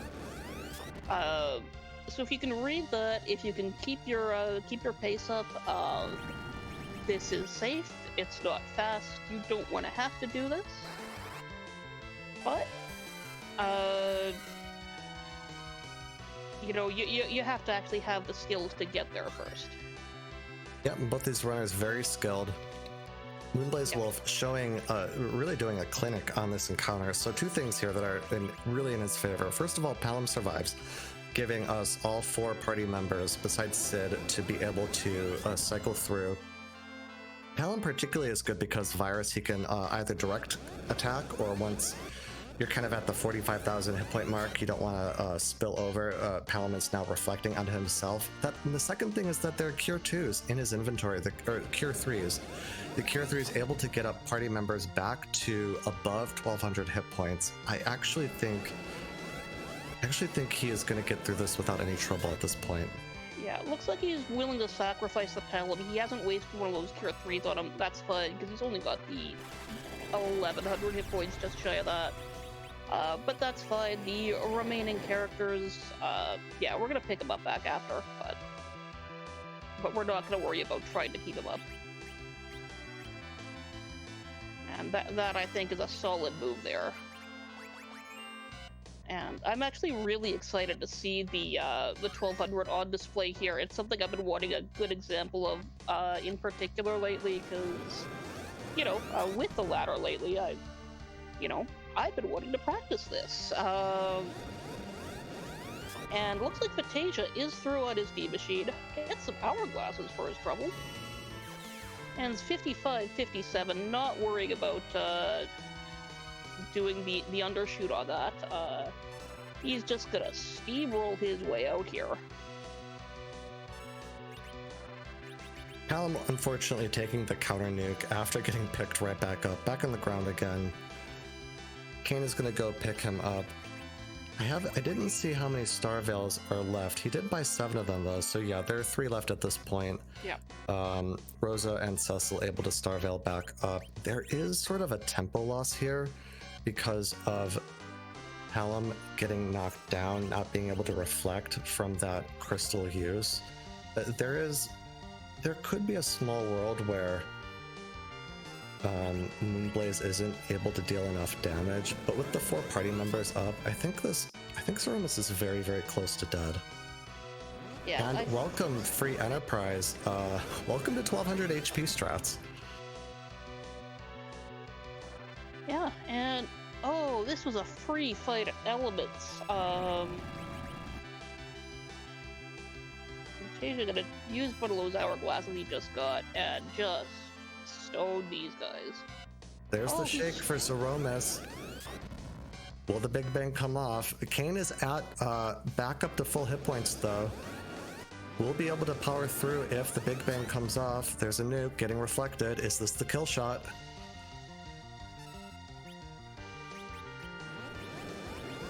Not yet, not yet.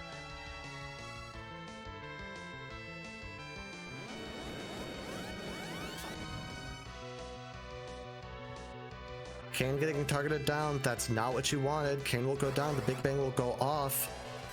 Will this be lethal? Virus coming off, gonna get reflected. Is this the kill shot? This is tricky now. D doesn't go down. Cure 3 queued here, able to get Palom up. Hopefully he survives the coming Big Bang. 1,000 hit points is not safe, but he does have a lot of magic defense, most likely to survive here. Oh, that wasn't nerfed. Not nerfed. Oh, this is so... okay. Oh, we got a race here now. Here's the situation. Vitasia is still incredibly behind. Vitasia has not gotten through Baron Inn and may be distracted by going to the moon.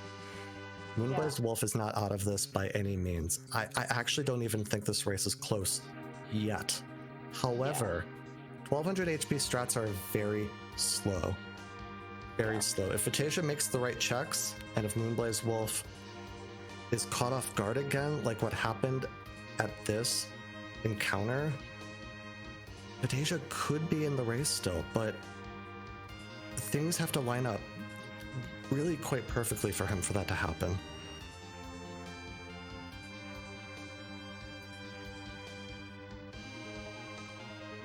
Yeah, like this is an opening for Vitasia, but he's gonna have to, you know, make the exact correct choices and pursue them quickly. Vitasia still has to go to Baron Inn, has to get the Twin Harp, has to get through that entire check, and then needs to go...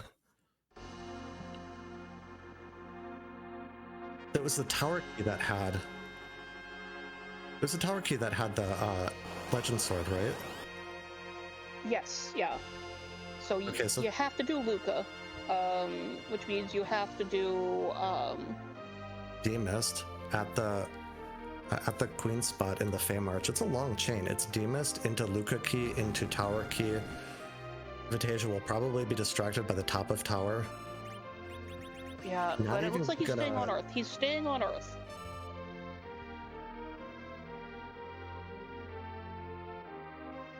Yeah, tower key had Rat Head Legend.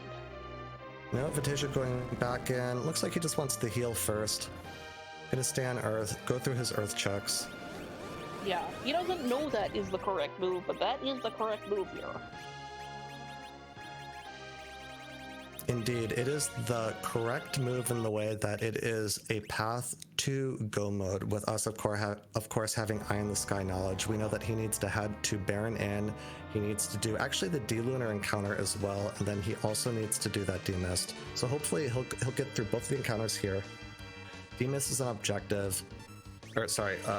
D-Lunars is an objective.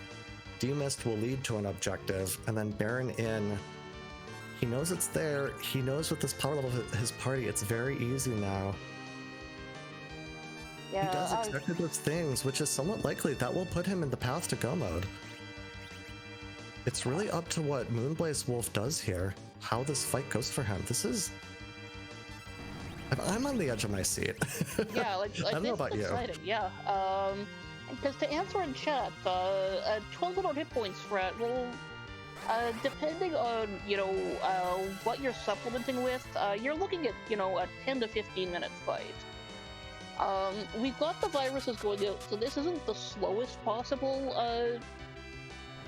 1200, but it's not super fast, because we don't have things like vampires, we don't have other Jadens we're supplementing with. So it's just virus and Zerovis's own nukes, so we're on the slower end. So we're Right. probably looking at, Neobari says around 12 to 13, that's probably about right. We shave a couple minutes from the virus, but we still gotta do the whole thing. Right, and where Moonblazewolf had trouble in the last fight, once a party member gets knocked down, it's very difficult, I think, to pick them back up, because if you pick up a party member and they don't get back in the queue to put up a Star Veil, and you're still having Zeromis counter with nukes, if that nuke hits a party member that doesn't have the Star Veil up, that's a critical loss of tempo. If that happens enough times, Z is able to get off more big bangs. It pinches Moonblaze on his consumables and his Star Veils and the use of the crystal. You really don't want to be in the phase of black hole big bang virus black hole big bang. You don't want to be in that very long. It is hard to keep if party members start to go down. That is what happened to him last time, and hopefully this time it'll go better. Yeah, it is,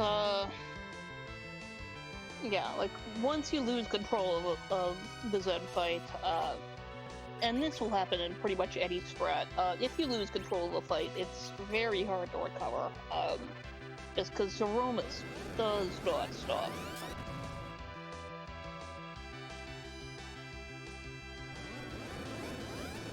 Yeah, and Power Zeromus. is just, like, just flattening those.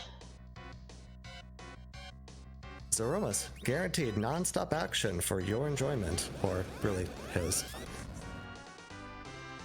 I mean, if it's this Zeromus. If it's the Zeromus, yes.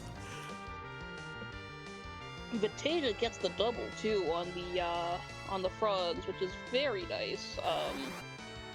Of course, now he can't do anything with these party members, but we'll just deal with the frogs. It's fine. Yeah, if we haven't made it clear, Nian and I both a fan of shirtless Gobos. Just need to Yes. directly call that out. Yes, he. I don't like playing favorites, and there's whole classes of bosses that I really like seeing, but this individual boss, always happy to see him. Definitely a favorite. Oh, and Vitasia's passing up the misdirect. You know, he's probably just going back to save. Just going back to save. Yep, go back, save. He does have power overwhelming.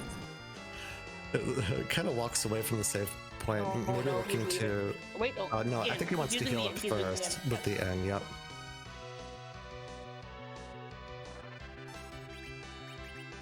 Meanwhile, Moonblaze has all his party members up still. Palom surviving that first big bang, able to put out the viruses, critically speeding up this encounter. The virus is doing, I think on average, a little bit more, and it's faster than waiting for the crystal animation and then the nuke animation. We're at the point where he was at the last fight where the tempo was lost. We'll see what happens here.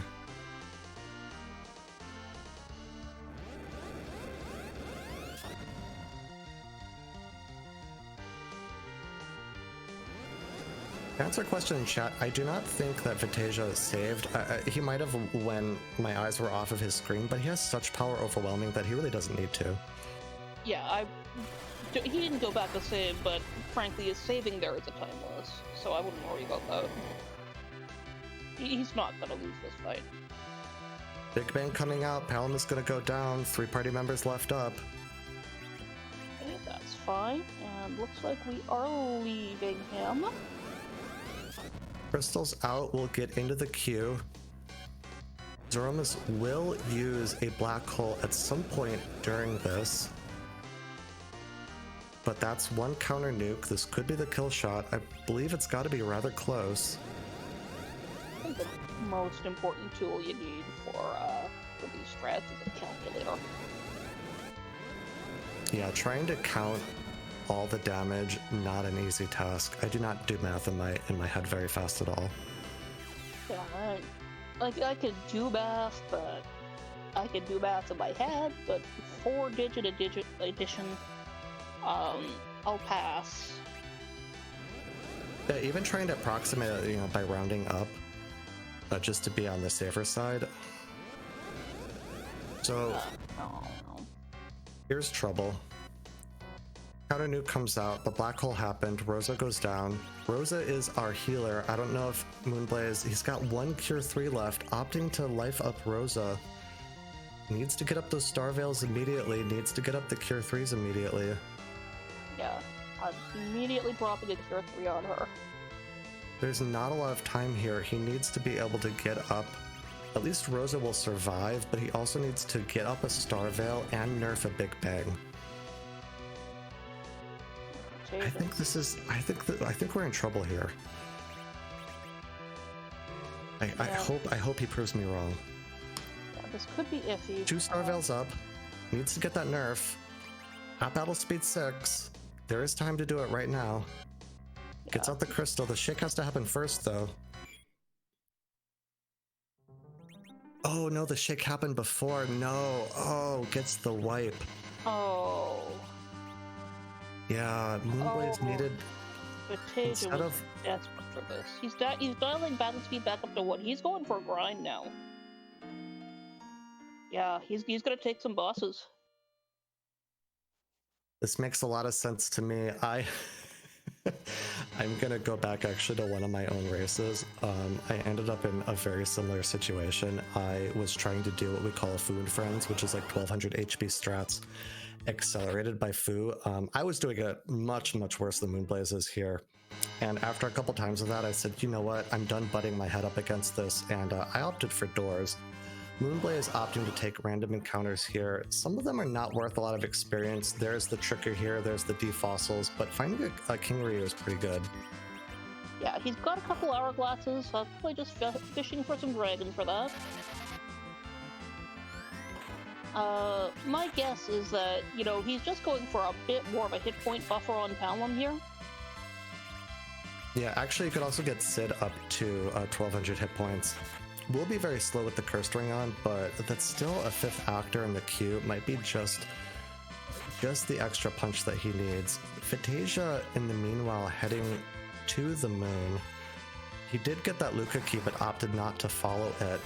From his perspective, this makes sense to me. There are a lot of bosses on the moon, and again, it's kind of what you called out, Neon. you're in the mindset of, okay, I took that massive grind. I just want to run through all of the moon bosses possible and try to find that path to go mode. Yeah, he can steamroll these. And there's still a chance. There's still a pink tail at play. If it's up here, that'll be one step he needs, but that does mean that he's still gonna have to go through either Luca or deal with that Wyvern, which has just been no end of trouble for him. He may be on the play where it's like, okay, I never got that Baron in item. I'm just fading it forever and praying that it's not a path to go mode. Yeah, which, you know, that's a call you have to make in these races, and sometimes it's the wrong call.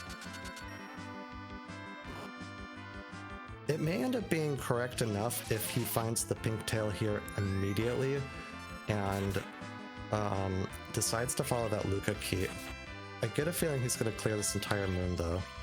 Yeah, like, you're a level, like, 57, 58 party. You're going to the moon for the first time. You don't leave until it's a desolate moon. Yeah, to answer a question in chat, there has been no quick grind available to either of these members. There are no sirens available in this seed. The only grinds really available that we've kind of been talking about is either doing the doors in Luca Cave at 10 key items. They're a bit slow, but they work. They're worth a good amount of experience. I believe about the same as a gold dragon egg that you could get from a siren, and they only even started with one siren, which they needed to use early to accelerate their early game. But Moonblaze got some experience and said, you know what, good enough, let's go again. Yeah, a little more hit points, and just given how tight the finishes have been, that's just fine. This is a frightening position to be in.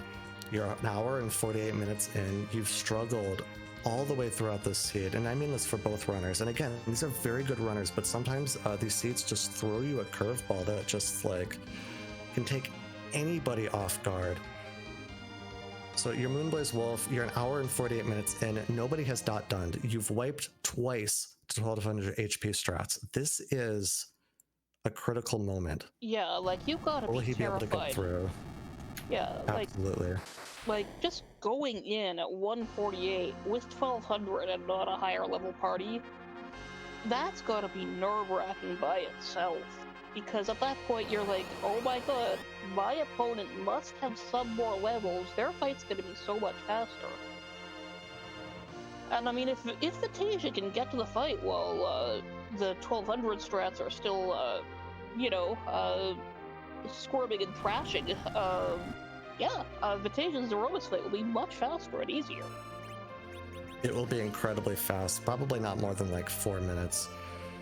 The kind of issue for Vitasia here is that we know the entire moon does not have the way to go mode. The Twin Harp is at the Baron Inn. The Legend Sword is behind the Luca Key. So he has to go through 6 encounters on the moon, find the pink tail, which honestly could be behind the Baron Key or the Earth Crystal. The Baron Key, which he doesn't even have. Earth Crystal likely here up on the moon. There are some nasty chains left that could keep Vitasia out of go mode for a very long time. It's a tricky spot. Yeah, it is. Yeah, it's not nice. And that's just a forecast from that one. He just resets out of that one. Like, what am I supposed to do with that?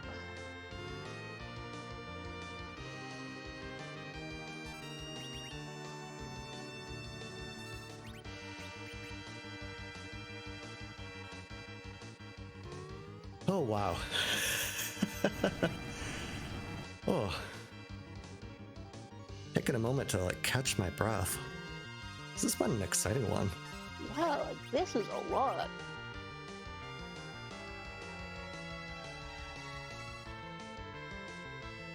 Oh, that's an incredible find on the Ogopogo spot.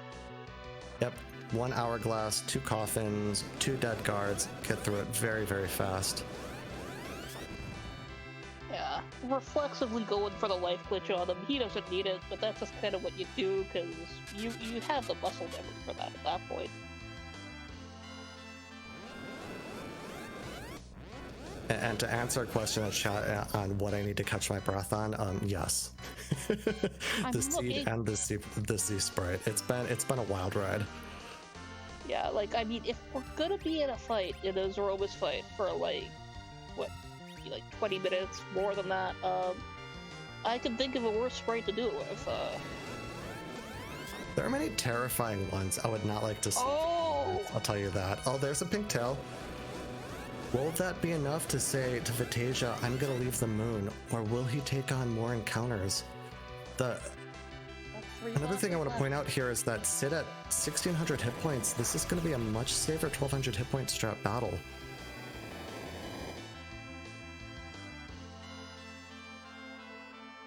Yeah, like, look at that. Everybody lives safely. It's all good.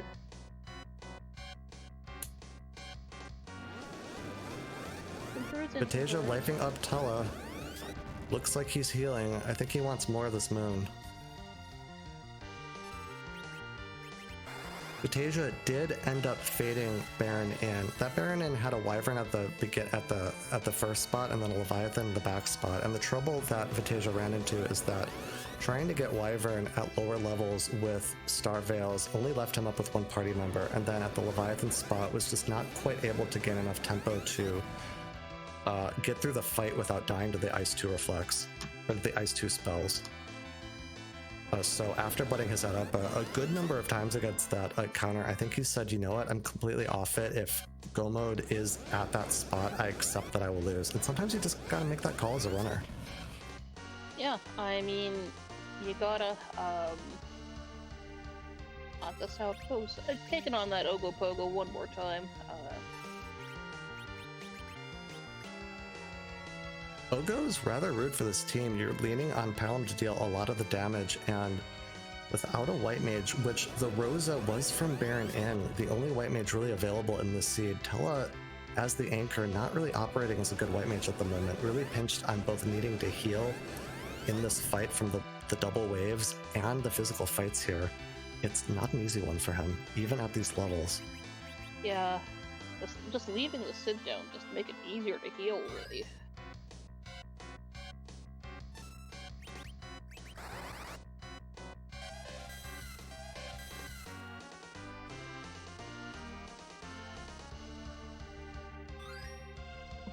Kind of lose that Palom, but we don't really need him for this fight here. Palom would be very useful to reflect nukes onto Ogopogo so you don't get the counter blaze. Or you could count hit points and get the counter blaze, but you know, do the kill shot with the nuke. Or you could lit 3 and rely on the fact that with lightning, Ogopogo will cast weak instead of blaze. Which is troublesome, but it'll only target one party member. So there are options, but you know, regardless of those, Vitasia gets through the fight. We know this is not a path to go mode. We know that the go mode is all on the earth at this point. Finding a path for his trouble, though, is a very big boon. And Vitasia says, you know what, I'm out, I'm good. I got enough, I got my pass. Yeah. Like, good call there. Oh no, he's going back in. Yep, interested in the top of the moon at this point. Meanwhile, moonblazewolf past the first big bang. All party members are up. We've got all the 3 cure potions queued up onto Kane, Cecil, and Rosa. Very healthy hit points. Cecil maybe even could survive an unnerved big bang. This has become a lot safer for him. Had trouble the first time, had trouble the second time. Will the third time be his way through of avoiding the situation of being knocked out of the tournament? Yeah, and I think, you know, this has been a great example of why they're called 1200 strats and not, you know, 1100 and change-ish.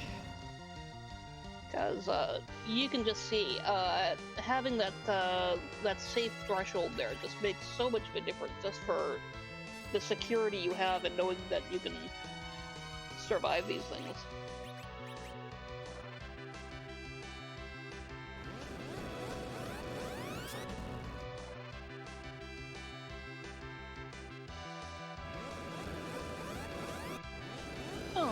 there's a Rubicam at the filled-in spot. We've got some great legs on both sides of the screen.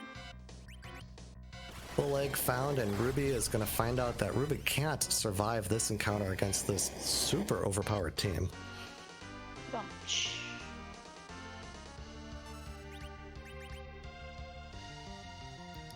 There goes the second Big Bang. Party is at a good amount of health. 1100 is still a little tricky. This is a critical junction here. Moonblaze needs to cue in the right actions, and Zeromus needs to target the right party members. Oh, no, Looks like the black hole came out. Rosa goes down. Another crystal comes out. Will that consume the last Pure 3 without using it? Because I think she was the one who used it on Cecil. Yes, it will.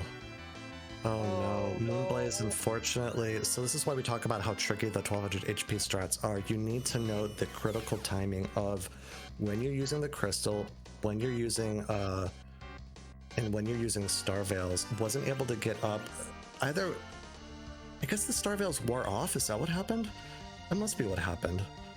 Maybe. Has to do this solo. This is possible solo if Zeromus is at low enough hit points. I've not been counting. I'm not quite sure where he's at, but we've got a shake here. That's going to be too soon to nerf. Yeah, this needs to nerf the Big Bang. There is a wait in Zeromus' script where he will wait and then set his magic attack power to be at the spot that he wants it to be for the Big Bang to be full damage. And the nerfed having him cast a nuke is what sets the magic attack down, essentially nerfs the Big Bang. Oh no. Dies by 9 hit points. The issue there too is if you're down to one party member and like you will be trading turns with Zeromus with one party member. Oh, he forgot to turn the counters on. Hi, Tricker. Thought you were looking for a boss? Nope, you've been tricked. Shout out to Zoe Vermillion for putting out Tricker, our wonderful bot that can do some pretty rude mystery seeds if you cast Lit 3 on it. You don't have to cast Lit 3 on Tricker for it to give you some nasty seeds. No, but Lit 3 is literally the worst. Don't do it. Yes, that's true. Yeah, don't. I tried it once. I spent about 10 minutes and I was like, oh, look, I need to go do my job now. And, like, getting me to do my job, I mean, that's how bad it is. Moonblaze has decided enough is enough. I need full experience. Let's do some moon bosses. The trouble with this is the White Spear Altar. It's not actually a lot of experience. I believe it's 60,000 combined, which is about the same amount as a single egg, Yellow Dragon egg. No, the Yogo Poke was at Ribbon. Oh, this is at Ribbon. Okay, this is a good amount of experience. It's just does punch hard. Fight, yeah. It is a hard fight, and Cecil has not found a good weapon. It might be like Mute Dagger or the Assassin Dagger that we found at the very start of the game is the best weapon he has. Rosa is able to put up the heals, but yeah, what happens with Ogopogo is that it's so hard to keep up with both the waves that are doing percentage hit point damage and the hard punches and needing to be able to output the damage when really Kain is the only DPS that he has. This is desperation time, for sure, from moonblazewolf, to sort of refer to what chat said. Nobody has not done yet. You know you've died 3 times now to 1200 HP strats. And I say this till I'm blue in the face, our runners are very, very, very skilled. There are just some seeds that really show up and say, I'm going to test every last ounce of knowledge that you have. And this is one of them.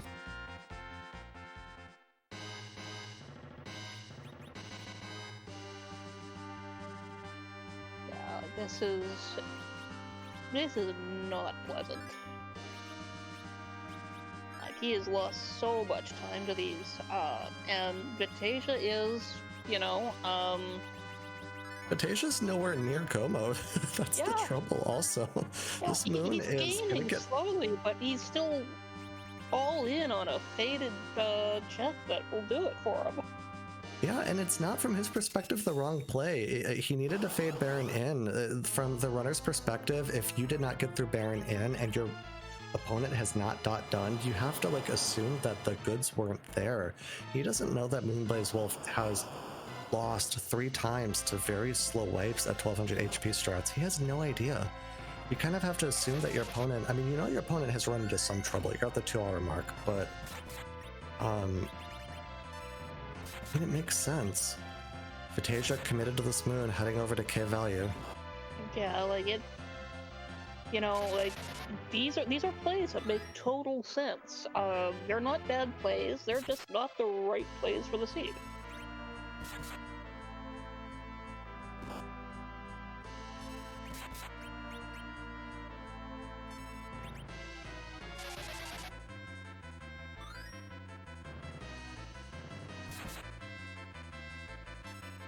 Moonblaze getting a good rhythm up for this Ogopogo fight now. It does have 45,000 hit points to chew through. Kayn is the only real damage dealer if Palom is not able to reflect much. His Palom doesn't know Nuke. Should know all the tier 3 spells. It is a very good infusion of experience, and I think at this point, moonblazewolf is saying, okay, I don't know how to get through the 1200 HP strat encounter, unfortunately. I do think there's a way to get through it, but it's like, when you're not able to quite puzzle out how to do something that tricky and that slow, I think he's on to the point of like, okay, I just need to do this sort of the honest way, or honest not right way, is not the right way to put it. You know, it's time to do this with levels and Zerk up and go at it that way. Honestly, though, if he gets through this, he gets a pass. That's kind of where I go. I fought a few dragons to get these levels. I've got money now. I can swing down. I can leave. I can go pick up more Cure 3s and a couple more Star Veils. Because that's where this is falling short, this 1200. He's doing it on very low resources, but he's got cash now. And he'll have a pass once he gets through this fight.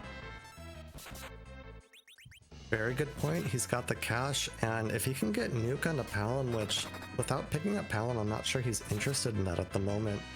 Nuke will greatly expedite 1200 HP strats. So would White on Rosa. It's tricky though. Going back to Earth, suggesting that he bluff Palom a couple times before actually initiating the first crystal. So that would probably help it a lot too. Yeah, unfortunately not able to get the experience onto that Palom there. He is very far off from Nuke. Nuke being at level 50. Palom only at level 43 at the moment. This is a very tough spot to be in. Yeah, looks like he's going down again. Sorry, chat correcting me. It's 52 Palom for Nuke. Rydia needs to hit level 50, but Rydia hitting level 50 is like level 54 for other characters because dumb EXP curve reasons. Yeah. Moonblaze heading right back to Z now. Yeah, I think the extra buffer, because he does, that will help him a lot.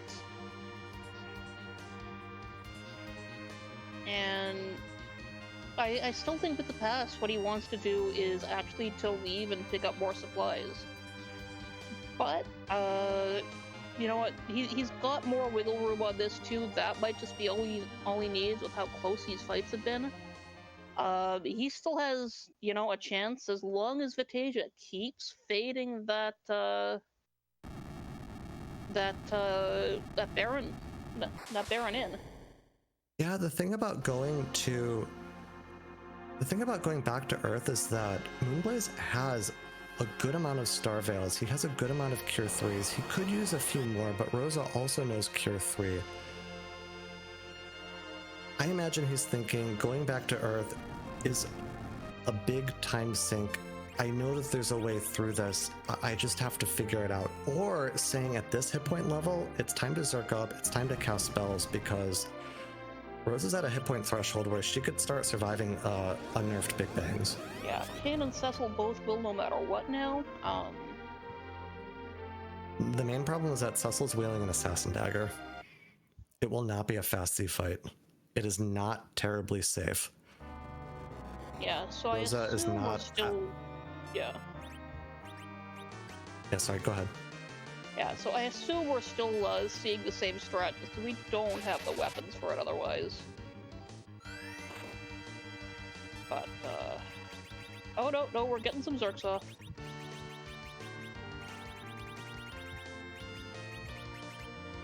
Yeah, Vitasia chasing the chains that he got on the moon with this pan. We know it won't lead anywhere. Thankfully, it cannot lead to the Baron key or the Tower key, which would be even more chains. It could give the rat tail, but he needs to... I believe he needs to turn in that pink tail anyways, so it won't be the biggest deal in the world. Yeah, Once he's done with this Rat pan... Tail's a tower, and that is what he wants. Oh, Rat Tail's tower? Well, then Rat Tail was from... No, wait. No, Rat Tail was tower, the tower room. Led the legend. Oh, okay. I missed that last part of the chain. Yes. Got it. It's a ridiculous chain.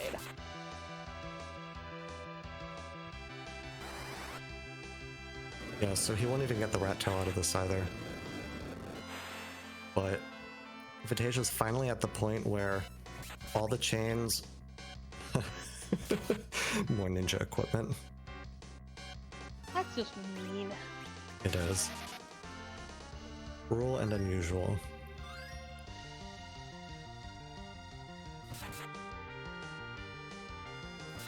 Level 60 on Vitasia's team. Wow. That is indeed a level 63 Cecil. I saw level 62 Sid. The other party members are very close to that as well. And that Cecil still has nothing better than a light sword. That tells the story of the seed. He's going back! He's going back! Alright, this is the Baron in play.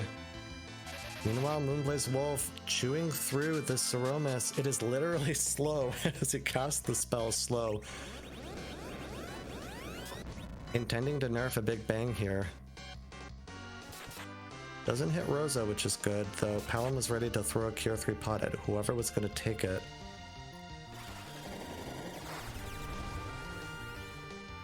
Oh, there's the Big Bang. It should be nerfed. Palom and Cecil may go down here. Cecil survives. Rosa is up. It was nerfed, able to cure the party. This is now a party of 3. Tejas threw on Leviathan.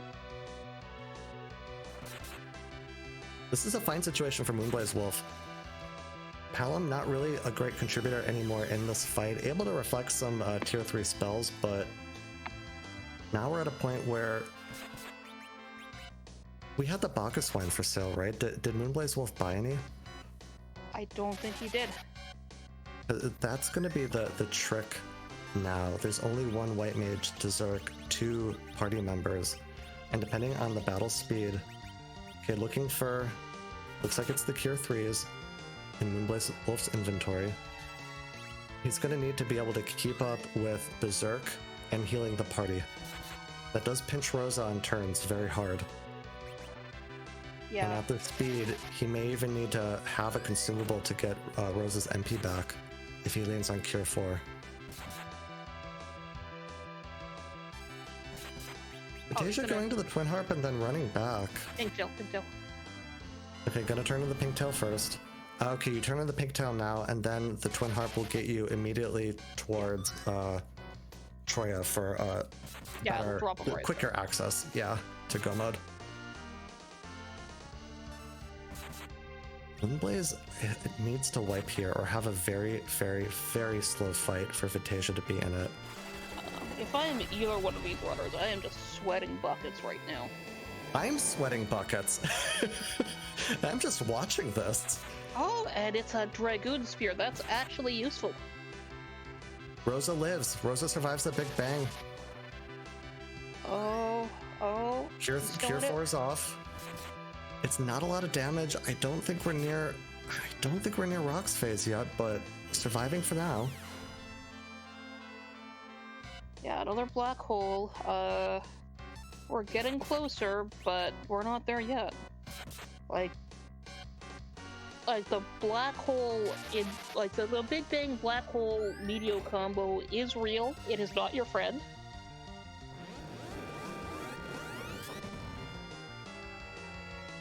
We're in the nuke phase now. Nuke hitting Kane is troublesome, but it's not Rosa.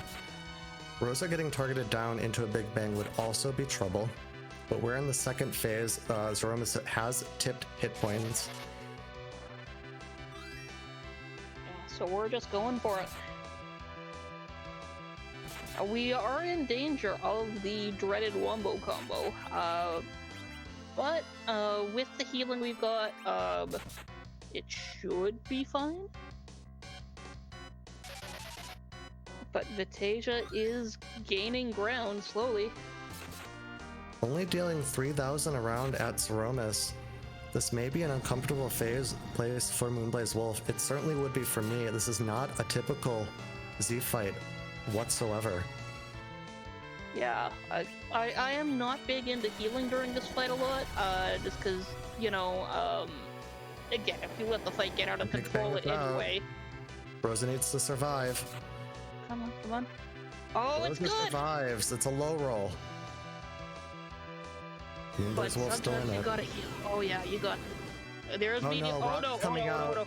Someone has to dodge. Oh my god, Rosa lives. Cecil And lives. Cecil lives.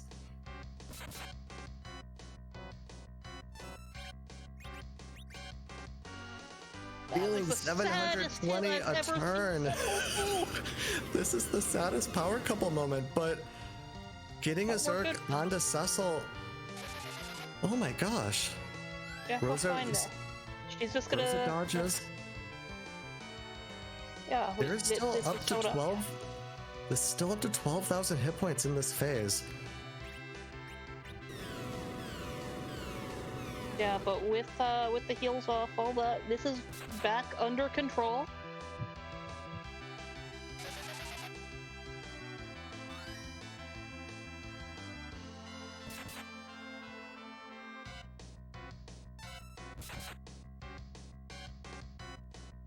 And I will point out the music, the reprise of music about to come up, but I think we're too laser focused on this very close fight on moonblazewolf. Yeah, like this fight here is, we love music, but oh my gosh, this is so close. She's hitting him now. Come on, go. There's the flash, there's the crack. Moonblazewolf has survived. Not out of this tournament yet. With a final finish, we will get an official time for you shortly. Holy cow. Wow. And I hear someone popping in. I bet that's moonblazewolf. Wow, GG. Hey, thank you, I think.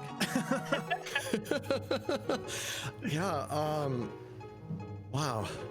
Tell us... I have to skip that seed was an experience. I have to go to the end first. Zeromus, 1200 HP strats. Tell me what was going on in your mind there.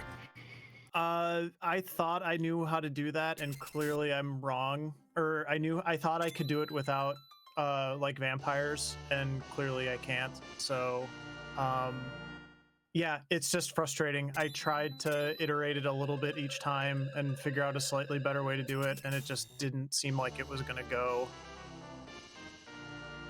Yeah, it's a very, very tough thing to pull off. I don't think I've actually figured out the quite right way to do that without vampires as well. But you put on a very good showing for it.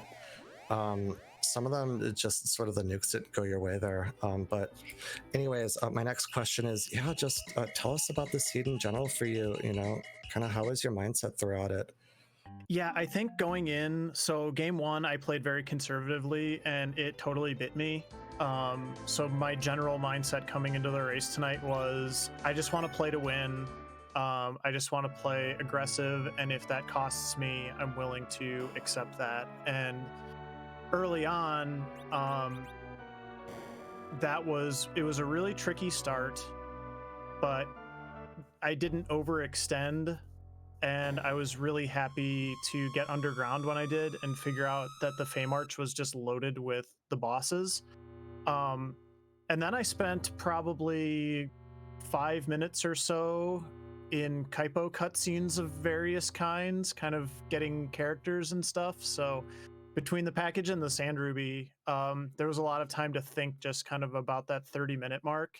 And I kind of figured I could actually do both of those Fame Arch bosses pretty early, and I had a really good game plan to get through that part of the seed. I got a little bit unlucky / didn't execute on the D-Lunars fight the first time. So I thought that might be the mistake that cost me the seed, because Vitasia is just such a good player. But thankfully, that didn't really matter all that much. And then kind of following up on all of that, that led me to go mode nice and early, so that was a good feeling.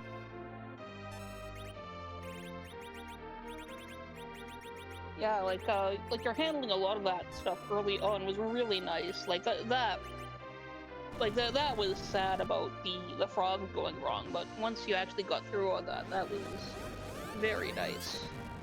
Yeah, it's just one of those things, like there's these scenarios when you've played the game for a really long time but you haven't done them recently. A lot of times they can get like mixed up in your head, and I'll generally kind of lump 1200 strats into that, although I will freely admit I've never been particularly good at 1200 strats, but I've definitely been able to do them before. But the thing with the D-Lunars was I just haven't fought them in a spot where I needed to basically force frog mode before, and usually both of them frog. This time it seemed like every time just one of them wanted to frog, and I knew that if one of them frogged, you could basic attack and they would run their script and it was a free fight, and I couldn't remember which one to attack the first time. And I thought it was the non-frog one, and I guessed wrong. And so when it happened on the third try, which the second try was just kind of short because I forgot to like reset my party, but when I got through, then I was like, okay, I can do the exact same thing again, just attack the frog this time and you'll be fine. But that still costs you like 4 to 5 minutes, and you just feel like you're going to lose because of that, just because of the way this game is. And again, you're racing against somebody who's really good, so. But you were able to show off how a runner, and we were saying this earlier, like sometimes the seed just throws up tricks that, you know, challenge anybody in this game, no matter how much of a veteran you are. And you were really able to show how to shake off the troubles and soldier on and iterate, and it was just a really, really well done race. Yeah, thanks. I mean, it's just when you're in the middle of like something as frustrating as that series of Zeromus fights, you have to try to do something different every time, and if it's not working, you just have to kind of keep trying something else. And I guess I would say I was a little bit despondent, but I was also just kind of like, okay, this is a really hard seed. This is a really hard scenario. Vitasia's not done yet. Maybe they're struggling with the same things that I'm struggling with. I never found a good Cecil weapon. I hope y'all enjoyed the butter knife that I killed Zeromus with. I never found sirens. I never found edge. There was not a really clean, smooth way through that seed. So you're kind of reflecting on that a little bit when you're trying to figure out what to do next, and it's not over until the .done comes in from the other player. So I just really tried to like kind of take deep breaths, think about it, get frustrated for a second, but then just be like, okay, I'm gonna do this now, and this is gonna be the thing that will give me a better chance at getting through. Yeah, absolutely well said. I will let you go, but I do have to ask you just one more question real quick here. You're now at the 1-1 spot. You talked about your change in strategy for this match. Going into the final round of the third round now, does it change kind of what your strategy will be there?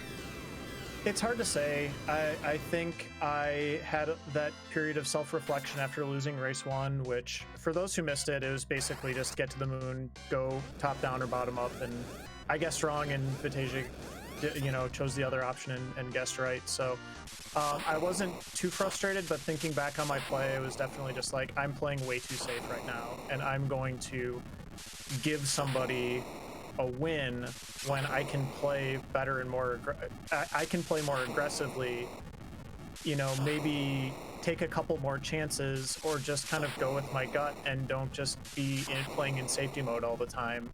And that was the approach that I feel like worked really well for me tonight. I mean, if I had just gotten through that Zeromus fight on the first try, that would have been a really, solid victory, and it just didn't quite turn out that way. But I'm still really happy with everything up to that point, and I don't think I would really change all that much. Well, GG's to you, sir. That was a hard-fought victory. Good luck in your next one, and yeah, go take a well-deserved breather.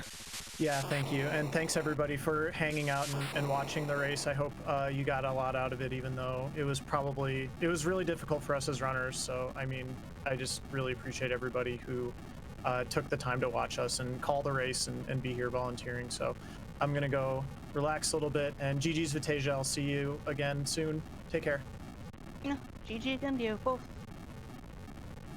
Yep, and meanwhile, Vitasia was able to finish with an official race bot time of 2 hours, 20 minutes, and 52 seconds, and we're joined now by Vitasia. GG's Vitasia. That was one of the rudest things I think I've ever done, ever, in this one. Kudos to moonblazewolf for getting through this, a little bit faster. It was, I kind of had the feeling right there at about the 30-minute mark that this was going to be a bit of a slog, but I didn't know how bad it was going to be. Whew. Yeah, that was a lot.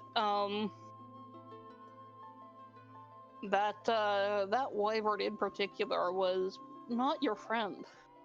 No, and I realized probably a little too late that if the way I had Cecil set up, he could probably swing and kill him, and I realized that about 10 minutes after I started my D machine grind. And the first hour of my race, I was making all kinds of mistakes back and forth. I was not checking things in the right order. I was backtracking over my steps. I was just kind of really out of it until I got into the groove. But it's really easy to get into the groove when everyone's in almost level 60 and you're just power overwhelming everything from that point forward.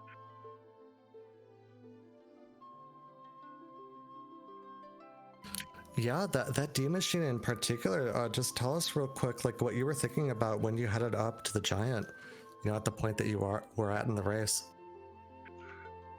Yeah, so at that point, I wasn't comfortable with my levels to do anything. The Wyvern and Leviathan combo was giving me trouble. I barely got through Dwarf Castle. I just didn't feel comfortable with my levels to do anything. And all the shops that we had checked, I had a decent party, and at least we had some starter weapons, but we didn't have a whole lot of the rest of our equipment wasn't that great. So at that point, after several wipes on that Wyvern and looking around at what was left, I was like, anything else that I do is going to be everything is going to be a slog. I would have to do some crazy manipulation strats to get through anything at that point, and I didn't want to have to do that. So I kind of did some quick math in my head. A 15-minute D machine grind would at least allow me the levels to just blaze past everything. So I was at that point, I was just sacrificing that time to make up for not wanting to do gimmicky strats to get through bosses right and left. So that was my thinking. And I think if I had made just a couple other decisions a little bit differently, I could have still salvaged it. For example, I hard followed everything that I found up on the moon. My decision to go up to the moon and leverage those levels yielded me the pigtail and the pass, which were both fantastic. But after that, there really wasn't a whole lot. So I could have been a little bit more efficient up there. all told, it was just a really rude seed. So um, again, kudos to moonblazewolf, and kudos to Harumph for rolling this fantastic seed. I hope everyone had fun watching it and watching Moon and I just beat our heads against the wall. I was certainly entertained the whole way through, and kudos to you, sirs, for getting through one of the rudest seeds I have seen in a long time. Anyways, Neon, did you have any other questions for Vitasia? No, I think we've covered it pretty well. Like, that was an absolutely nasty fight you had to go through with that wyvern. He, and because it really just comes down to him, in terms of getting through the seed quickly. And it is nice to see D Machine get broken out here. I love seeing some ridiculous levels, so I was thrilled to see him brought out for that. I'm always a fan of dusting something off the shelf and bringing it back. Last race I think I tried some cheeky Sylph strats on Zeromus while I had a bunch of Star Bales up trying to keep my party healed and still get the counter nukes, and now I'm bringing back D-Money. So my overall strategy is, if you can't win, at least mean. And Yeah, it's true. I love it. All right, well, GG's to you, Vitasia. Go take a well-earned break, and good luck in your next one. Appreciate it. Thank both of you for doing the commentary and all the behind-the-scenes folks. We'll figure out when the rubber match is, the best of 3. Got to figure that one out. Yeah, well, good luck to the both of you on that. It's gonna be a barn burner either way. Yep. Thanks so much, everyone. Yep. Cheers. Oh my gosh, Neon. Hi. Well, that was a race. That went from maybe go mode happens very quickly to, oh my god, this seed is just so rude, to, oh my god. This is, I'm gonna have to come back to this one. I think this is gonna be a really fun one to watch back. I just want to say one more time, if you ever feel like you're struggling with the seed and it's like, I wish I was doing this better, I mean, come back to watch this one. That's not to say that these runners aren't good, it's just that anybody can run into all sorts of trouble here. And this turned out to be a really great race. I had a fun time with you. Yeah, well, this was a great time. Great getting on the mic with you, and yeah, great race to see. Sometimes at this really high level, you can really feel like, oh no, these really great runners, they never beat their heads against walls like I do. But no, they beat their heads against walls like everybody does. Absolutely. Yeah. All right, well, that's it for us tonight. We're going to be heading over to Blind Umpire, who's running a co-op seed with Silent Guardian of Free Enterprise. Please don't spoil them for this raid, especially. You can say it was a good race and recommend watching it, but do not spoil what happened here tonight. And then very quickly, I want to let you all know that on Friday, we are going to have more races for you. There will be a Stone Dingley versus Night Dew. There will be Flurry 14 versus myself, Solaris. Slackaholicus versus Prof. Corey. All of these, the first is at 5 p.m. Eastern, the second two are at 8 p.m. Eastern. 9 p.m. will be Infinius versus Oscar Edwin, and 10 p.m. will be Penguinator versus PK4787. If you are not tired of Free Enterprise, we've got so many races for you. So many races. Oh, that's gonna be so good tomorrow. I hope to not get a seed like this, I just have to say. But if I do, I will do my best. But in the meanwhile, Fingers crossed for you, and fan service is watching over you.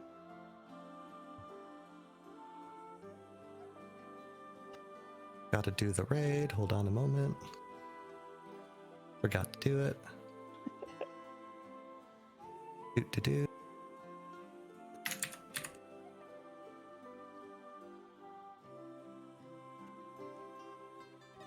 Okay, there we go. Heading on over to Blind Umpire now.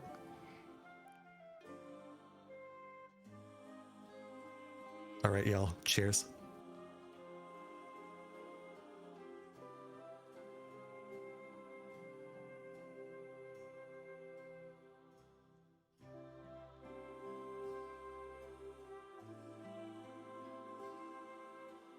Oh boy.